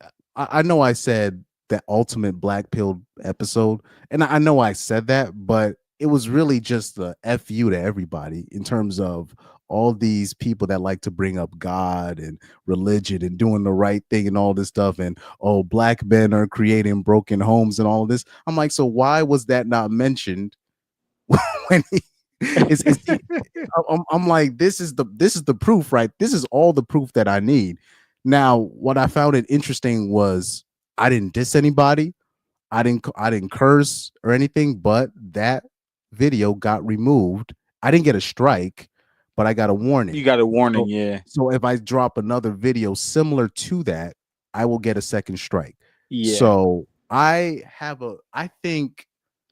Wait, what was the warning for? Was it for cyberbullying or no hate speech? Oh yeah, hate speech. So it was the same thing with the first. So I remember that it was a 10-minute video I did with, like, when I said incels are not the problem. That got a strike on my channel for hate speech as well. So yeah, that's crazy because I remember those two videos. You were super like politically correct. Like I don't like, at least with my channel, I understand, like there's no real argument because a lot of my content was super controversial and I was arguing with like race pillars and shit and fuck, you know what I mean? You could see why some of my streams got banned, but like your content was super professional and like neutral. Like I'm like, yo, that you know, Chris, even some of the female black pillars, some of their channels have recently been taken down, and you know, like the two black chicks or whatever that look good or whatever, and they be talking about, like, you know, the cute dudes they talk to or whatever, like they're not bullying anybody, they're not using any foul language or anything, and even their channels are, just because their content is remotely black pill, even though they're literally women. Like they're women talking about cute niggas, like, oh, this Chad is cute, this Tyrone is cute, oh, he has a nice body, and they're getting their channel like just because it's black pill related. Yeah, but that just shows you why, to crack it down crazy. But go ahead, I'm sorry. But that's why I think that King 6-8, was it King 6-8 the Great? Oh, yeah, I think his channel might be in trouble, only because I think he's I'm not gonna say he's a cheat code, but when he shows up, he's just showing that women will approach if you're that guy, right? He's his existence shows you everything that we've been taught as men is a lie, in terms of, yo, you got to work for this woman's attention, you got to do this, you got to do that, and any you got to pass a shit test. Exactly. But any dude that's had a girl like them before, for real, can tell you that they didn't have to do any of that. And usually they just only had, and you know, when somebody like me says it, they don't believe me, obviously, or whatever. If any of the regular guys, they say, well, you don't really have to approach, you know, women like that. But when you have somebody like that's a physical manifestation, like a King 6-8 the Great, where you can literally see women going out their way, you know, throwing out all their rules, all their shame, all of that stuff goes out the window when he shows up, right? And it's not like he's a super celebrity. He's not. Yeah. He's just physically, right? So I think, unfortunately, they're gonna. Because a lot of his haters cope with the fact that he has a camera near him. But I'm like, you could say that about anybody. Like if I do that and I walk out with a camera, like, but since I'm not going to get the same reaction as him just because I got a damn camera out. That's cool. But like, since what you said, since technically his channel is black pill, when you really think about it, and it's his channel is exposing too much of the game, I think they're gonna shut down his channel. I don't know what's gonna happen, but for me to get my channel shut down over just that clip, well, and for me to get a warning on my thing just over a clip, yeah, that's silly. That's kind of weird. But I'm looking at it. They're probably gonna shut down his channel. It's I don't know what's the. And I know he's popping. I'm sure he's popping on, because I follow his Instagram and he gets hella views on there. So I'm sure his other platforms, because the thing is, the way he structures his content, it's not really made for like I'm sure he does well on YouTube, but like all of his cold approaches and or when he talks to women, that's built is perfect for like reels on Instagram and TikTok. Like it's literally perfect for that because it's just these funny ass 30-second interactions of women throwing themselves at like the YouTube to him. Like if I was his content management team or whatever, I would look at the YouTube shit as a bonus.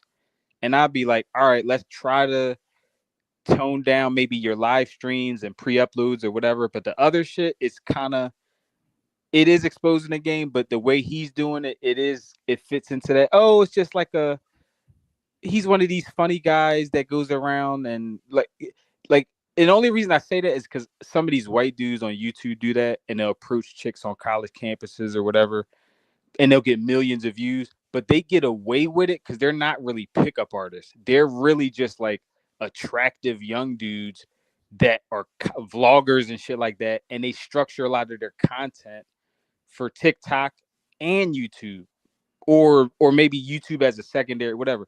But I think because he kind of fits in that lane, he might be cool as long as he doesn't do those streams where he's like really digging into the fucking black pill shit or like looks and or like going back and forth with dating coaches and getting drugged into that like algorithm of, you know what I mean? If he stays in that lane of like, oh, I'm just a TikToker having fun approaching women, like that shit is, they're cool with that because that's, you know, that's family friendly. That's still, you know what I mean? It's not like those creepy pickup artist niggas like Todd V harassing women for 30 minutes. Like or you know, or what's his face? You know, Casey Redbeard, like who will pay women in different countries and act like it's a receipt when really he's just a passport bro. And paying escorts to come to his parties to look good. And not that he's a whole trafficker. I'm not going that far. I'm just saying, as long as you don't get yourself in that algorithm of like manosphere niggas, you're good. Yeah. They're just cracking down on the manosphere stuff. That's basically what they're doing. But maybe I'm giving YouTube too much credit because I mean YouTube has nuked my entire life. So maybe I'm being a little too generous to YouTube's liberal staff, but I just wish they didn't operate like that. That's why I even said like last week on my live stream, if I am to switch, like say if I were to start a Twitch, I'm not doing none of this content. Like at all. So I'm just gonna be trolling people in public and just see what happens with it. And I'm gonna try to see if I can link up with this is guy that's also popular in the Twitch community that's from Connecticut. I'm pretty sure I can get in touch with him and just see what and just get advice on how to blow up my Twitch and you know etc. and whatnot. I would do the same shit. Yeah, if I was to ever make I have like a Twitch and like obviously I have accounts on that shit, but I never really, because even TikTok, I gave up on TikTok. But like if I was to go to one of those or both of those, I would just make regular content. Like even on my YouTube shit, I used to joke with my audience, like, you know what? I know I'm a doomer and this and that, but I might just one day just for the if the bread is right, if the views are right, I'm gonna just do a full purple pill pivot. I'm a pander to women. Like if you in a year, if you see me, Chris, because at least you could say I'm honest about it. If you see me in a year pandering to women on TikTok or Twitch, and I got like 50K subs, and I'm some purple pill nigga lying to women, and I'm super positive and believing in relationships and blaming men and whatever. Don't say I didn't tell y'all what. Look, if the money is right, I don't give a fuck because it doesn't pay to be a black pill nigga. I'm just keeping it a buck. It does not pay to be honest. So yeah. And a lot of my shit isn't even black pill. It's black pill adjacent. A lot of my shit was me. Cause you know the funny thing, Chris, some of my strikes, it was the videos. I got one strike for bullying black pill niggas because I made an incel tier list. And, you know, like I was talking about, like, you know, short dudes, deformed face, mental illness, you know, you know, all the different categories or whatever, right? And I got a strike for cyberbullying, even though in the video I didn't use any foul language or anything. It just they were like, oh, or how like fat cells, like dudes that are obese, they were like, oh, it's cyberbullying because I'm discussing, like, you know what I mean? They're like, oh, you're bullying these fat dudes and this and that, and I'm like, what? I'm literally just discussing a topic. Like, I'm not, you know what I mean? But like, y- just because it was adjacent to black pill shit or like whatever, it got an automatic strike. Yeah, but I already know, like, Like, if that's I retarded. if I'm doing a Twitch, I know the spots where to go. Recently, I just, especially in Connecticut, I just literally 2 nights ago, I went to a spot. It was downtown was, I'm not gonna say the city, but downtown was fucking packed like it was a vacation strip. And I was just like, wow, this is, so I already know, I know where to go if I were to do it. Now, I would still do this content from time to time, but it is very discouraging where you're just speaking on a topic and you don't know when the strike is going to happen, because when I got the strike for my first video, it was in October, but it was on a video that I did in January. Oh So you're yeah, just like, it'd be random so as hell. it's just random. So you can tell there's people just combing through your YouTube page, just looking for something, just looking for something that they could just get. It's almost like, you know, when you got a cop that just decides to pick on a car, and then of course the car is going to commit some kind of minor infraction, some traffic violation, and then the cop pulls you over because he's been following you for 5 to 10 minutes, right? Oh So yeah. it's just one of those things where you know, that can be a bit discouraging. But I'll say this: I can't see myself stopping doing this content, even if my Twitch, like, say if my Twitch blew up, I couldn't really see myself stopping this content, only because I know there's actual people that have been impacted by, not only, like, I'm not talking about this channel, but other people's channel. And I know if it wasn't for people like Corey Holcomb, right, all these other people that literally took risk, and they had their whole careers like right next to, connected to what they were doing, and they were still speaking the truth. I think I have the obligation to do the same thing, even if things get tough, even if I do get demonetized. I think I still have an obligation, because those guys were still speaking the truth, and they could have lost their careers, and they were still speaking the truth. So I'm gonna still give it what I got. It can get, but I would be lying if I said it wasn't discouraging at times. But it's all good. It's all good, you know. And when it comes to King 6'8", the Great, I think it's just a prediction of mine. I'm not hoping for it, but it is interesting where it'll be dudes talking to them like, but 6'8" the Great, or they'll be like, but Duke Dennis, you know what I mean? So these guys have turned into I guess the top guys when it comes to approach or not, or what not to approach. Because if you ask those same guys, they both had the same strategy when it came to women. So people were like, what is your groundbreaking strategy? And they both said the same thing: just go for the women that go for you. And it just goes right into our points when we say, as a man, you're really not supposed to be going around just cold approaching or just approaching women, right? And that advice, it helps. It technically it works in our favor, really, but it actually completely goes against women's favor, because women have to, like, they need men to approach them. They need, like, they absolutely need men to approach them, rather than the reverse. Oh yeah. So because guys, in like, our environment, women, or most of their as far as being assertive and shit, their game is trash. Like if you put them in the same, like in their position that they live in on easy mode, they can flirt and do that and play the game from their position of leverage. But if you reverse the roles, like when you just see chicks on like speed dates and shit like that, or like chicks how they text to a dude that they like or how they introduce themselves, it doesn't matter because they cute. As far as attractive chicks, it doesn't matter because they're cute, and if they got a good personality, whatever. If she's awkward, it's cool. It doesn't matter. Like fuck it.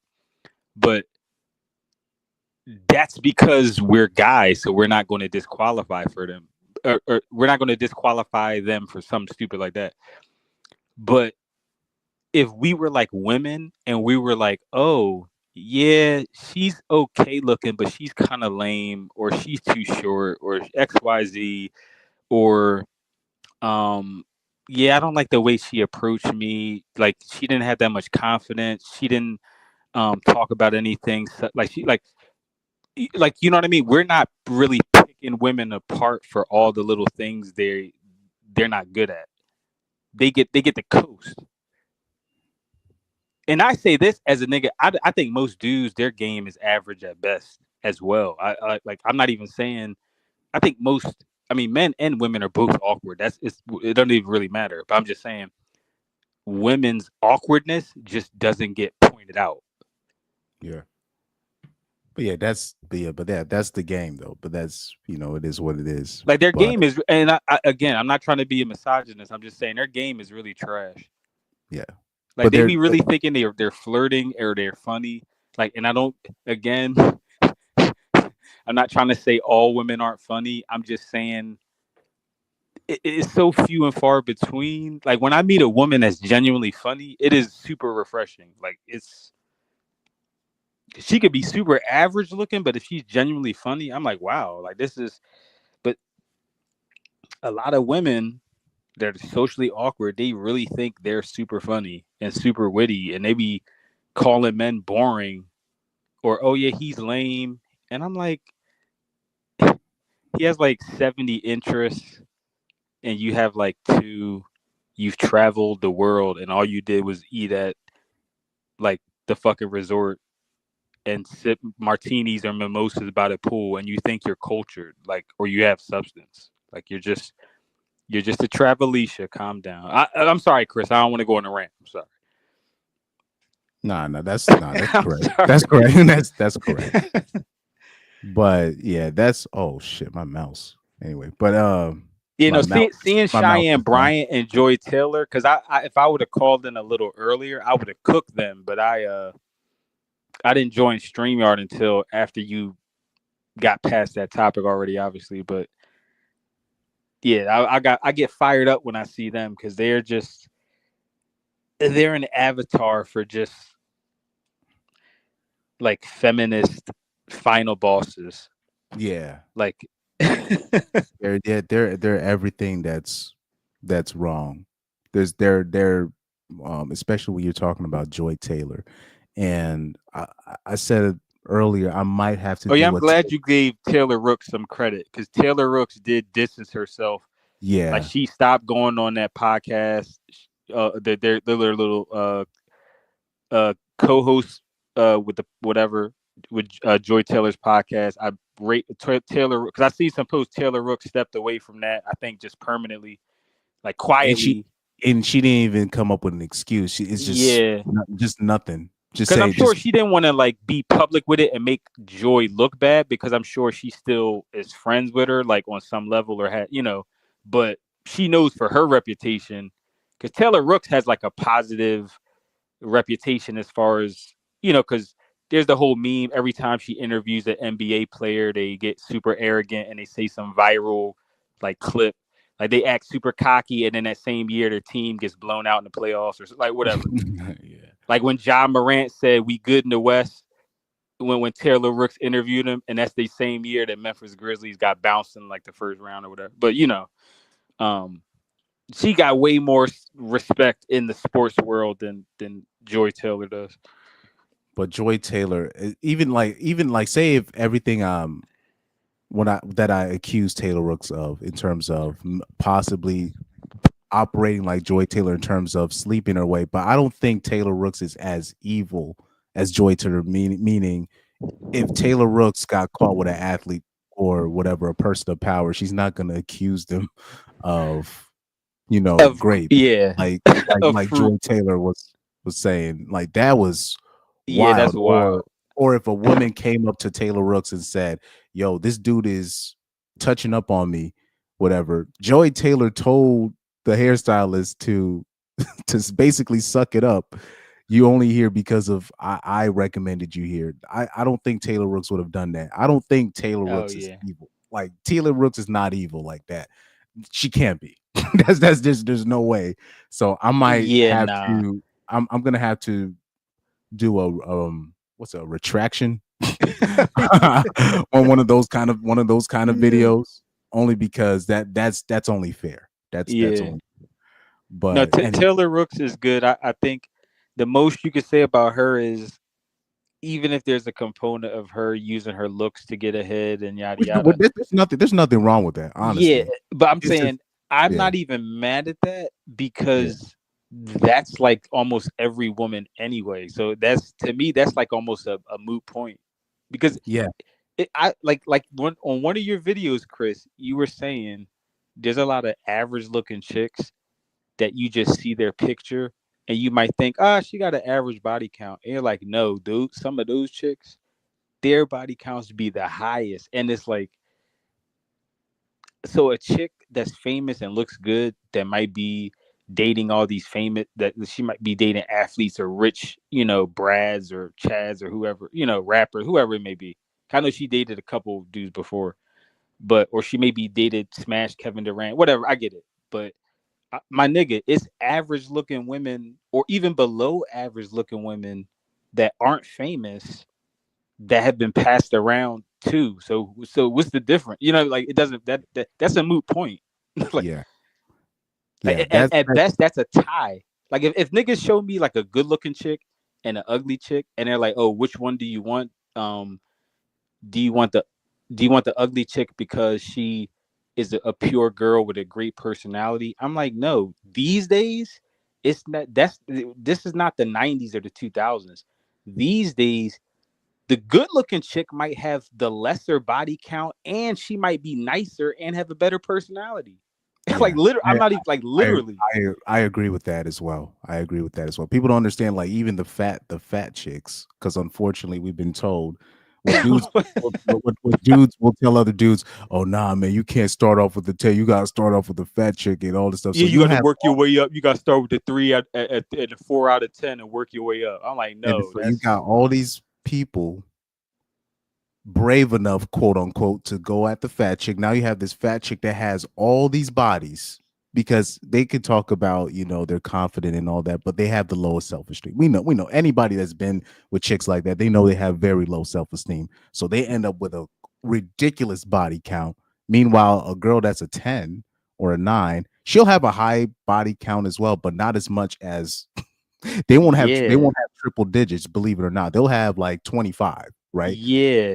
Because I think what the thing is, the same way quality matters for men, for women, those like 8 out of 10 women and 9 out of 10, like, their quality is so crazy, they don't have a reason to go to triple digits, because they, like, let's say out of that 25 body count, let's say 20 of them was Chad and Tyrone's, and the other 5 was like okay looking niggas, but they had great personalities, or with a charisma, all type of shit, whatever, right? Their quality is so great, there's not as much turnover. Whereas an ugly chick, she's getting like pumped and dumped. There's a bunch of one night stands. It's a bunch of just average dudes she's settling for, or below average dudes that was drunk that she met at a party. Like a 9 out of 10 chick, if she goes to a party, she's not pressed to pull a nigga at that party. Like, she has Tyrone's chilling at home on speed dial that are waiting for her as soon as she leaves the party. Like, she has no reason to rack up you know what I mean? Like, so even if they get, like you said, they might have like 25, which is it's a lot compared to maybe even I can't even say back because even when I went to college in the 2000s, that was still kind of normal back then. But like, you get my point. Now it's just these days it's just on overdrive because whole culture is so mainstream and it's just so now it's just over the top. Like who you got Ho Talk. It's just like that. So now it's more normalized to get a crazy high body count. So it's just on steroids now. But go ahead, Chris. I'm sorry. But I think I'll cancel it off with just summarizing with Dr. Cheyenne Bryant and Joy Taylor. Those are obviously just older women. They've kind of passed their prime. They don't know it, but they are past their prime, and they're just they're on their. It's almost like a last roar of just anger at their results in life. Now with Joy Taylor, she's just an evil person, right? Yeah. But I do think that Joy Taylor, she's kind of down. She's on the down low side. She might be one of those that's on the down low. And Dr. Cheyenne Bryant, she's kind of already been outed that whatever girl that's been hanging around her that she said is her security guard, it's really her girlfriend. So those are just the type of girls that you're gonna see more of them on this channel. But I just wanted to do one more. I wanted to do one more video pertaining those two specifically, since those are the two trending women. Those are the ones that are always on these podcasts talking. Yeah. These are the ones that seems to always get the opportunities, to talk. And then on top of that, I missed the Joy Taylor situation on the Breakfast Club. I just wanted to see if they did touch the lawsuit, which they didn't. Which was expected, but that's what they did. So that's all I wanted to touch on. They didn't touch it like the Uncle Jeff files. Yeah. They don't exist now. well, nobody's gonna. I'll say this. I understand why people don't want to talk about Uncle Jeff. It's just people be ending up missing and stuff. So yeah, I get it. I don't even blame him. I low key, I was gonna do a show just specifically on that, but I remember I did a show like that and my stream was messing up, so I don't even want to do that. Oh yeah. So I don't even. Wait, Chris, correct me if I'm wrong. Didn't Cheyenne, which is another reason I don't like her, not that I need any more, didn't she? Even though she flamed Cam, or when she went on his interview and she kind of used him as a, like a whatever. Use his platform against him to make him look bad or whatever. Isn't it true that he knew that she had a girlfriend or whatever? Like because he was cool with her when he like invited her on the show, but like he probably did. He never made that public, even though he personally knew that was true. Like, she has a girlfriend in real life, but he never like tweeted about it or spoke about it. Like other people spoke on it, but isn't it like I'm just saying it's crazy. Cam not only gave her a platform, but he also respected her enough not to put her business out there, and she still used his platform to just spread propaganda and be, you know what I mean? Like that's just. But that's the irony. She's still treating him like she talks about Cam like she talks about Corey Holcomb, and Corey Holcomb put her on full blast, in contrast to Cam Newton giving her all the grace in the world. This is why I try to. And I believe Cam Newton knew, but Cam Newton has things that he's hiding about himself as well. So it's one of those things. And Cam is dug in on the blue pill side anyway. Like he is always super nice to women. That's why I think it's so crazy when women talk about Cam and like, oh, he's a baby dad with all these women and he got Jasmine pregnant again and he still didn't give her a ring and blah blah blah. I'm like, whenever these misandrous women come on his channel, he's literally treats them like princesses, gives them softball interviews. He's nice and offering them water and drink. Like he's probably fucking. They could probably eat whatever they want when they're off the set. They could probably have all the liquor or tea or gifts or fucking free rides, to and from the hotel. Like. This nigga is treating them like fucking princesses, and they're still like, "Oh, Cam is such a bad person. I'm like, this nigga is King Blue Pill. I'm like, he loves what he loves. I'm like, niggas like him, they love worshiping black women. What are y'all talking about? But that's because because he's still, at the end of the day, he's still Cam Newton. He can still Yeah, of course. do what I'm he just saying, wants. a lot of pookies love worshiping women. They don't, people don't talk about it because they think, oh, he's a hyper man. I'm like, no. A lot of these pookie dudes, the reason why they're crashing out over Keisha's is because they're blue pill dudes at heart. They just happen to be hyper masculine and from the hood, but they're still in love with this woman, and they're throwing away. They're not thinking rationally because they love. So even on the lower level, dudes like Cam, he might have his own women in terms of his baby moms and stuff, but in terms of general black women, he still reveres them and holds them in high regard. So of course, if they go on his, even if they're a misandrist, he's still going to respect them and treat them like a queen and open the door. I'm like, what are y'all complaining about? But go ahead. I'm sorry. Yeah, but that's all. But that's all I wanted to end it on. Is just that the summary of Dr. Cheyenne Bryant and Joy Taylor. That's all I wanted to end it on. But yeah, man, thanks, man, for coming in, because I didn't think, no problem. Yeah, because I didn't I didn't have anybody come in on the main stuff in the middle of the show. So this is a refreshing thing, because I haven't really done any call-ins in a minute. Oh, but yeah. I'll say this in my next, I don't know when my next live stream. Oh yeah, 19 Keys got a girl. Before I forgot, I wanted to mention that. I know he's not smashing Joy Taylor, because 19 Keys, he go with that Muslim girl that be rapping, Neelam or whatever her name is.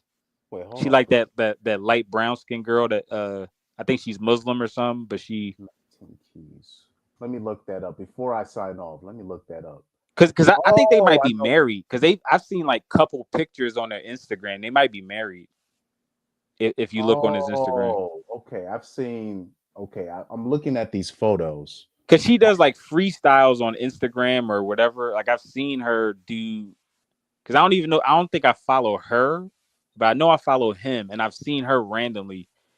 Like I used to follow her on my older Instagram, but let me see. All lovey-dovey, Bree Coulter. I don't know. Well, they look together. Like they might not be married. They might just be boyfriend and girlfriend. But I know it's serious, because I know like they were like because on her Instagram she would post him too. Like on her Instagram, he was posted all over her Instagram. At one point anyway. I will say this before I sign off. It could be. I'm not saying he's smashing Joy Taylor, but Joy Taylor, she doesn't like men. Yeah. I'm gonna just let Zoe, and just her body language, and just even having him on the platform, she's attracted to him. So I know women like Joy Taylor. They genuinely do not like men, like, at all. But the dudes that they do like, is like they basically treat those dudes like, oh no, you're not those guys, right? So when a guy like, even in that interview when 19 Keys was talking about the average guy, she was like, what? Why do you? It's not why you're talking about this. She's like, why do you care? You're not that. You know what I mean? Yeah. That's kind of the, that's just her disposition. You know what I mean? So it's still I'll say this. I hope 19 Keys is not smashing, because Joy Taylor would let him smash. She would let him smash. I know. But now, if he wanted to, he definitely could easily. But that's not.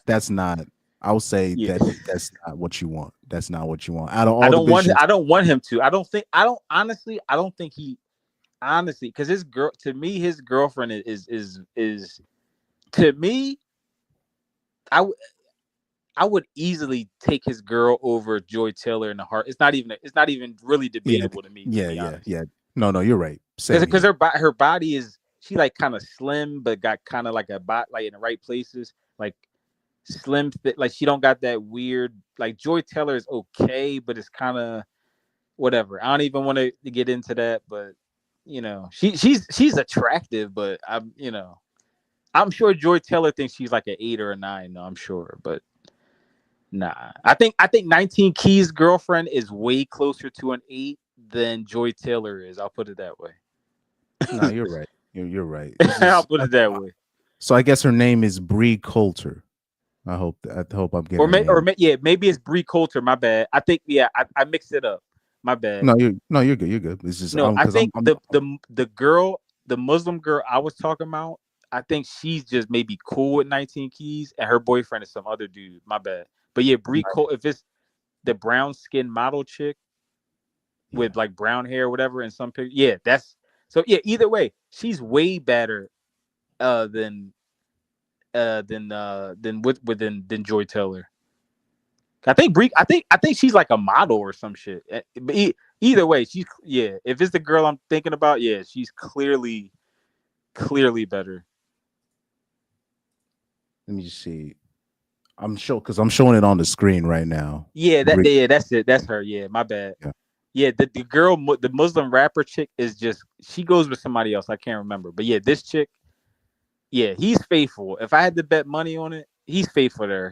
They're good. Because I seen one picture they were riding camels in the Middle East or some shit or Eastern Africa. Yeah, it's right like, here. There they go. They riding on camels and shit. They're good. Yeah. I think he locked in with her for life. I think he's good. All right. He like Jalen Hurts and his wife. They're good. I have faith in that relationship. Oh, with Jalen Hurts. No, I don't doubt Jalen Hurts' bond with his wife. I just think Jalen Hurts has way too many women working with him. But in Jalen Hurts' case, it's just they're trying to get with him. If that makes sense. So Jalen Hurts, he has all like you see how he's talking about how he basically has a whole female team around him. Yeah. Right. But that's technically it's a harem. Technically it's a harem. It's just he's not I don't think he's smashing all of them. I think he's just being like okay, this is a nice thing to have. I have a whole female team, but he doesn't when you have all those girls around you like that, and yes, they're going to be doing their job, but all of them, they want that number one slot. Don't get it twisted. They want that slot. Yeah. They want his wife's slot. And I might be reading way too much into it, but when I'm looking at those girls, when I'm looking at them, and I'm looking at them, I'm like, so why are the chicks okay? If it's an all-female team, why is it all chicks that are basically all around the same age as his wife? Why is it why they're not like older like chicks? Or, you know what I mean? The chicks that are not attractive. You know what I mean? So it's just one of those things. There's like, yeah, they're doing a good job for now, but when you got a whole female team like that's probably not. It's probably not the best thing. Drama can ensue from that. So I wouldn't recommend it, but it's been working for him so far. But that's because they're going all out for Jalen Hurts. They want him to succeed. I'll say that his team wants him to succeed. Yeah. Right. But when you're dealing with all those chicks like that, it's still a competition. It's still a competition, whether they know it or not. They're still kind of like battling to see, okay, does he still who does he appreciate me the most out of the female team, out of the whole female team he got? Because if you let me see if I can bring up the I know his agent. His agent is probably number 2 on that list right now. Exactly.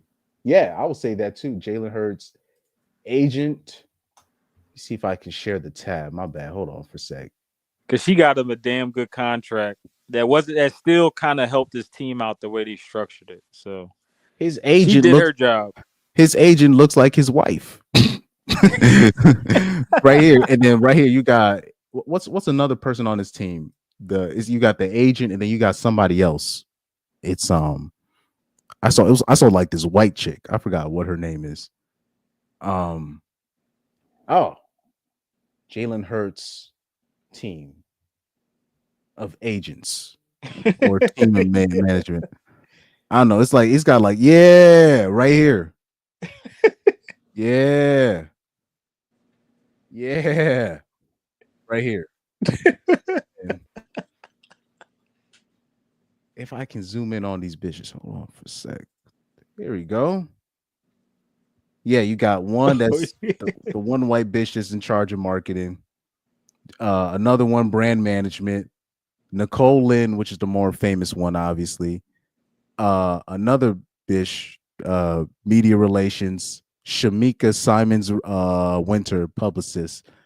And then you have his wife. Now, they don't put his wife up there. They're still putting his agent. I don't yeah. I don't know. But I'll say this. I am glad for Jalen Hurts. I am happy for him in terms of his playing.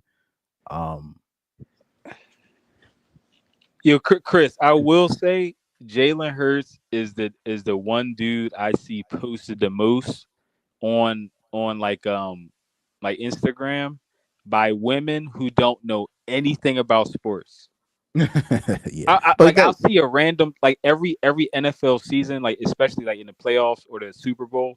I'll see a bunch of women because I know a couple women that actually watch sports, but for the most part, I'll see all these like IG models and these random chicks I went to school with, and they'll be posting the Eagles, and they'll be like, "Oh my God, yo, I hope the Eagles beat Mahomes." I'm like, "Bitch, you've never watched football in your life," but they're just posting nonstop Jalen Hurts memes, and I'm like, "Yo, this." But you're right. Um, in general, that is playing with fire. Yeah, So I it's get just what you're saying. it's like for I me. I think they do. In his case, they want him to win, and and the Eagles team around him, that like the Eagles organization above him, like he's one of the top tier quarterbacks in the league. So he has a bunch of rich niggas above him that are invested in him too. So Yeah. there's a lot of shit at play. But yeah, other dudes in that same situation, I don't know, because I don't think it would work. I don't think it would work. It doesn't work with most dudes. It could work if you're that guy for real. Like you see how like Joe Burrow, he has his fiance, but then he has like his hoes too, where it's basically out in the open what Joe Burrow does. Like he has his fiance, but then he has his hoes. So at least with Joe Burrow, I don't really see Joe Burrow getting into trouble, but I don't know. I just think it's a bad idea. But Yeah. if you are a Jalen Hurts type dude, you can maybe pull it off. So I don't want to get into that man's business like that. So I would I hope nothing for the best for him. But that's all. That's all. That's all. But thank you for letting me know about that. I completely forgot about that situation. And then when 19 Keys, because I've been hearing him speak for around 6 years now, ever since I saw him on Zoe Williams' show. He's good with the mouthpiece. He's good at talking. Oh that's yeah, his, yeah. He's a great orator. He's he's part of the 5% Nation I or think whatever. so. I'm not sure, but I think so. I would assume so. Yeah. He's what you call a classic pro black, I like to say, on his channel. So I got no qualms really. Yeah, I'm glad you made that distinction, because he's not like a grifter pro black or a dude that's being He's pro not black he's to not get a women or something. he's not a He's a pandering genuine pro like black. Yeah. yeah. And there's a couple like here's the thing, Because he's real into history and shit like that. Like as far as not even just black history, he's into like geopolitics and like a holistic view of world history. So he's, what I mean? I'm glad you didn't lump him in with just the pro black dating people and shit like that. Or no, he's not. He's not like he's not like young Pharaoh and this yeah, guy's, exactly. but young Pharaoh has kind of he's kind of came around. Is only because he's gone through something personally, so that's the reason why he came back around to Logic. But 19 Keys, RZA Islam, these are decent guys at the end of the day. So yeah. it's But wait, good young to see. Pharaoh, didn't he go to some shit? Didn't he do some shit where he got into a domestic thing where they were saying he sent I'm trying to be YouTube friendly, but he he sent strays at his baby mom or something like his baby. I remember vaguely young, unless I'm mixing him up with somebody else, but young Pharaoh, the girl he used to like, the YouTube fame when they had like a YouTube couple or like a social media couple or whatever, and then they had an argument and they broke up, and their entire breakup was on like social media, and she said he was stalking her and this and that. But unless I'm mixing up your young Pharaoh with somebody else. No, we went through the typical stuff that men go through. Oh, okay. Yeah, no, because at one point I didn't know if he out. was like bipolar. I didn't know what was going on because No, I didn't like, really keep up with him. Well, he does have consistently, issues. so. He does have issues, but Yeah. his girlfriend exacerbated the situation. Oh, So even though okay, I got so even though yes, he does, he's mentally Yeah. off. But that situation, that was his girlfriend trying to use his She was toxic reputation against- and okay. Yeah. Exactly. So that's why you're hearing now you're hearing young Pharaoh kind of saying, you know, our talking points a little bit more now. But like he was completely different when you're talking about 2019, you know, and before, you know, like 2018, 2017, like young Yeah. Pharaoh had a different kind of thing. So now he's kind of doing less of the simping, but he's Yeah. still like at the same time he's still young Pharaoh. Like he's not. Yeah. He's a person I wouldn't really want to talk to be quite honest with you. Yeah. Because even with like you Yeah. know Dr. Umar, even though he's a grifter, I feel like I can still talk to him. In terms of you, I feel like you could talk to him, but young Pharaoh's one of those guys. He's just not.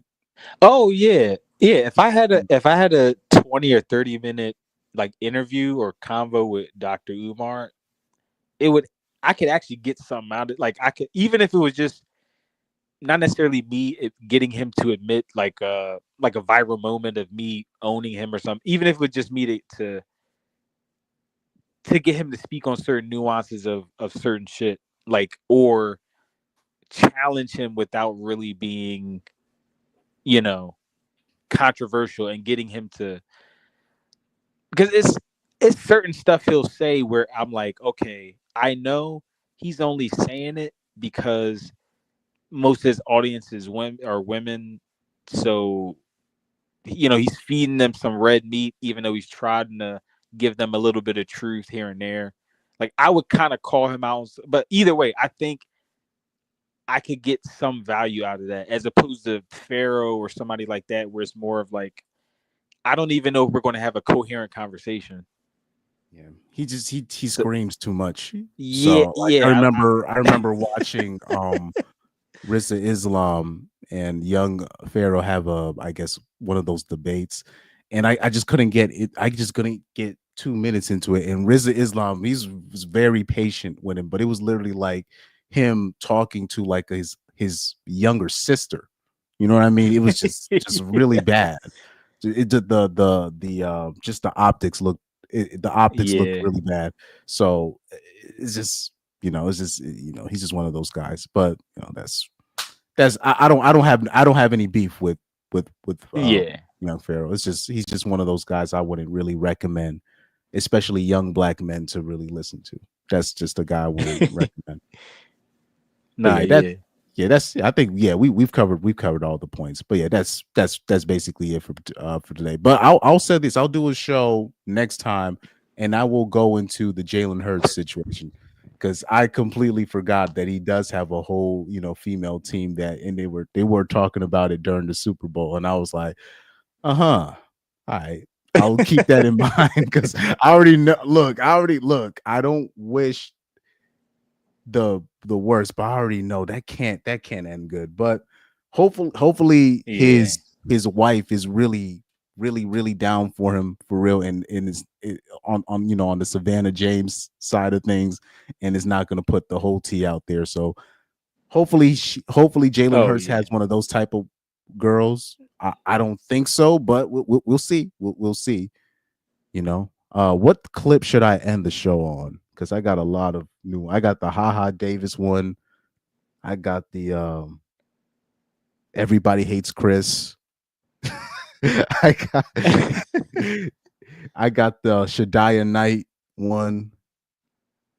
Let me see, because I remember Pyro Pyro told me to end it on. Oh, and by the way, Chris, real quick, I don't want to rant on Cheyenne Bryant, but do you? Maybe it's just me, but do you realize?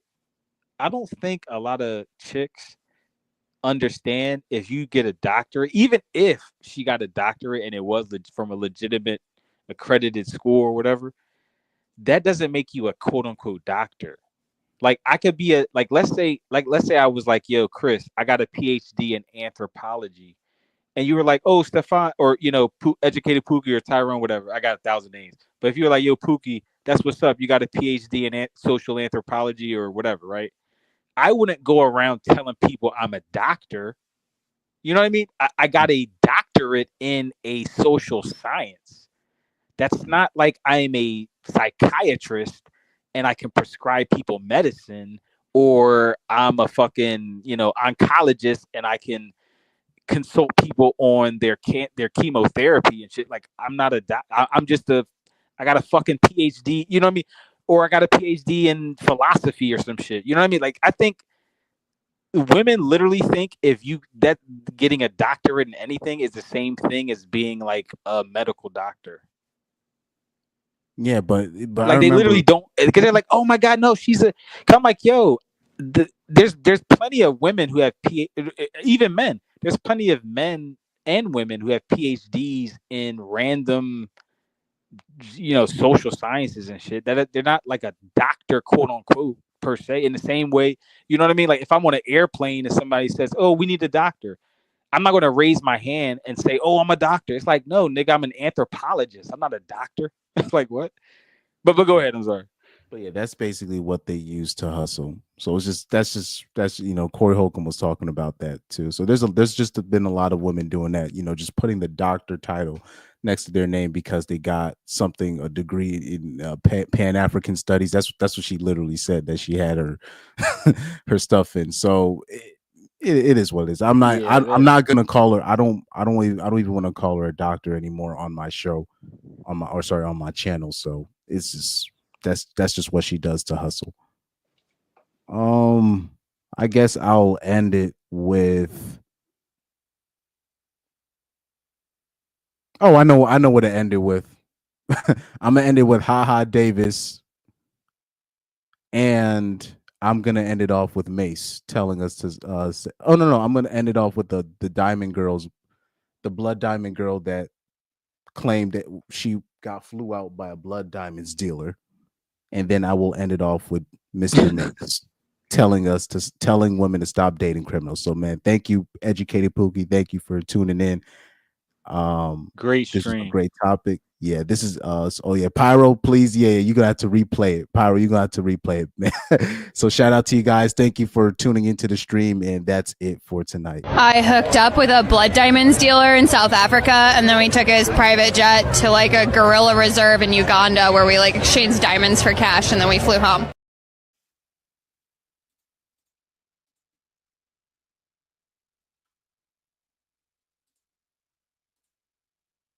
Stop. That's it. Stop falling in love with criminals. That's it.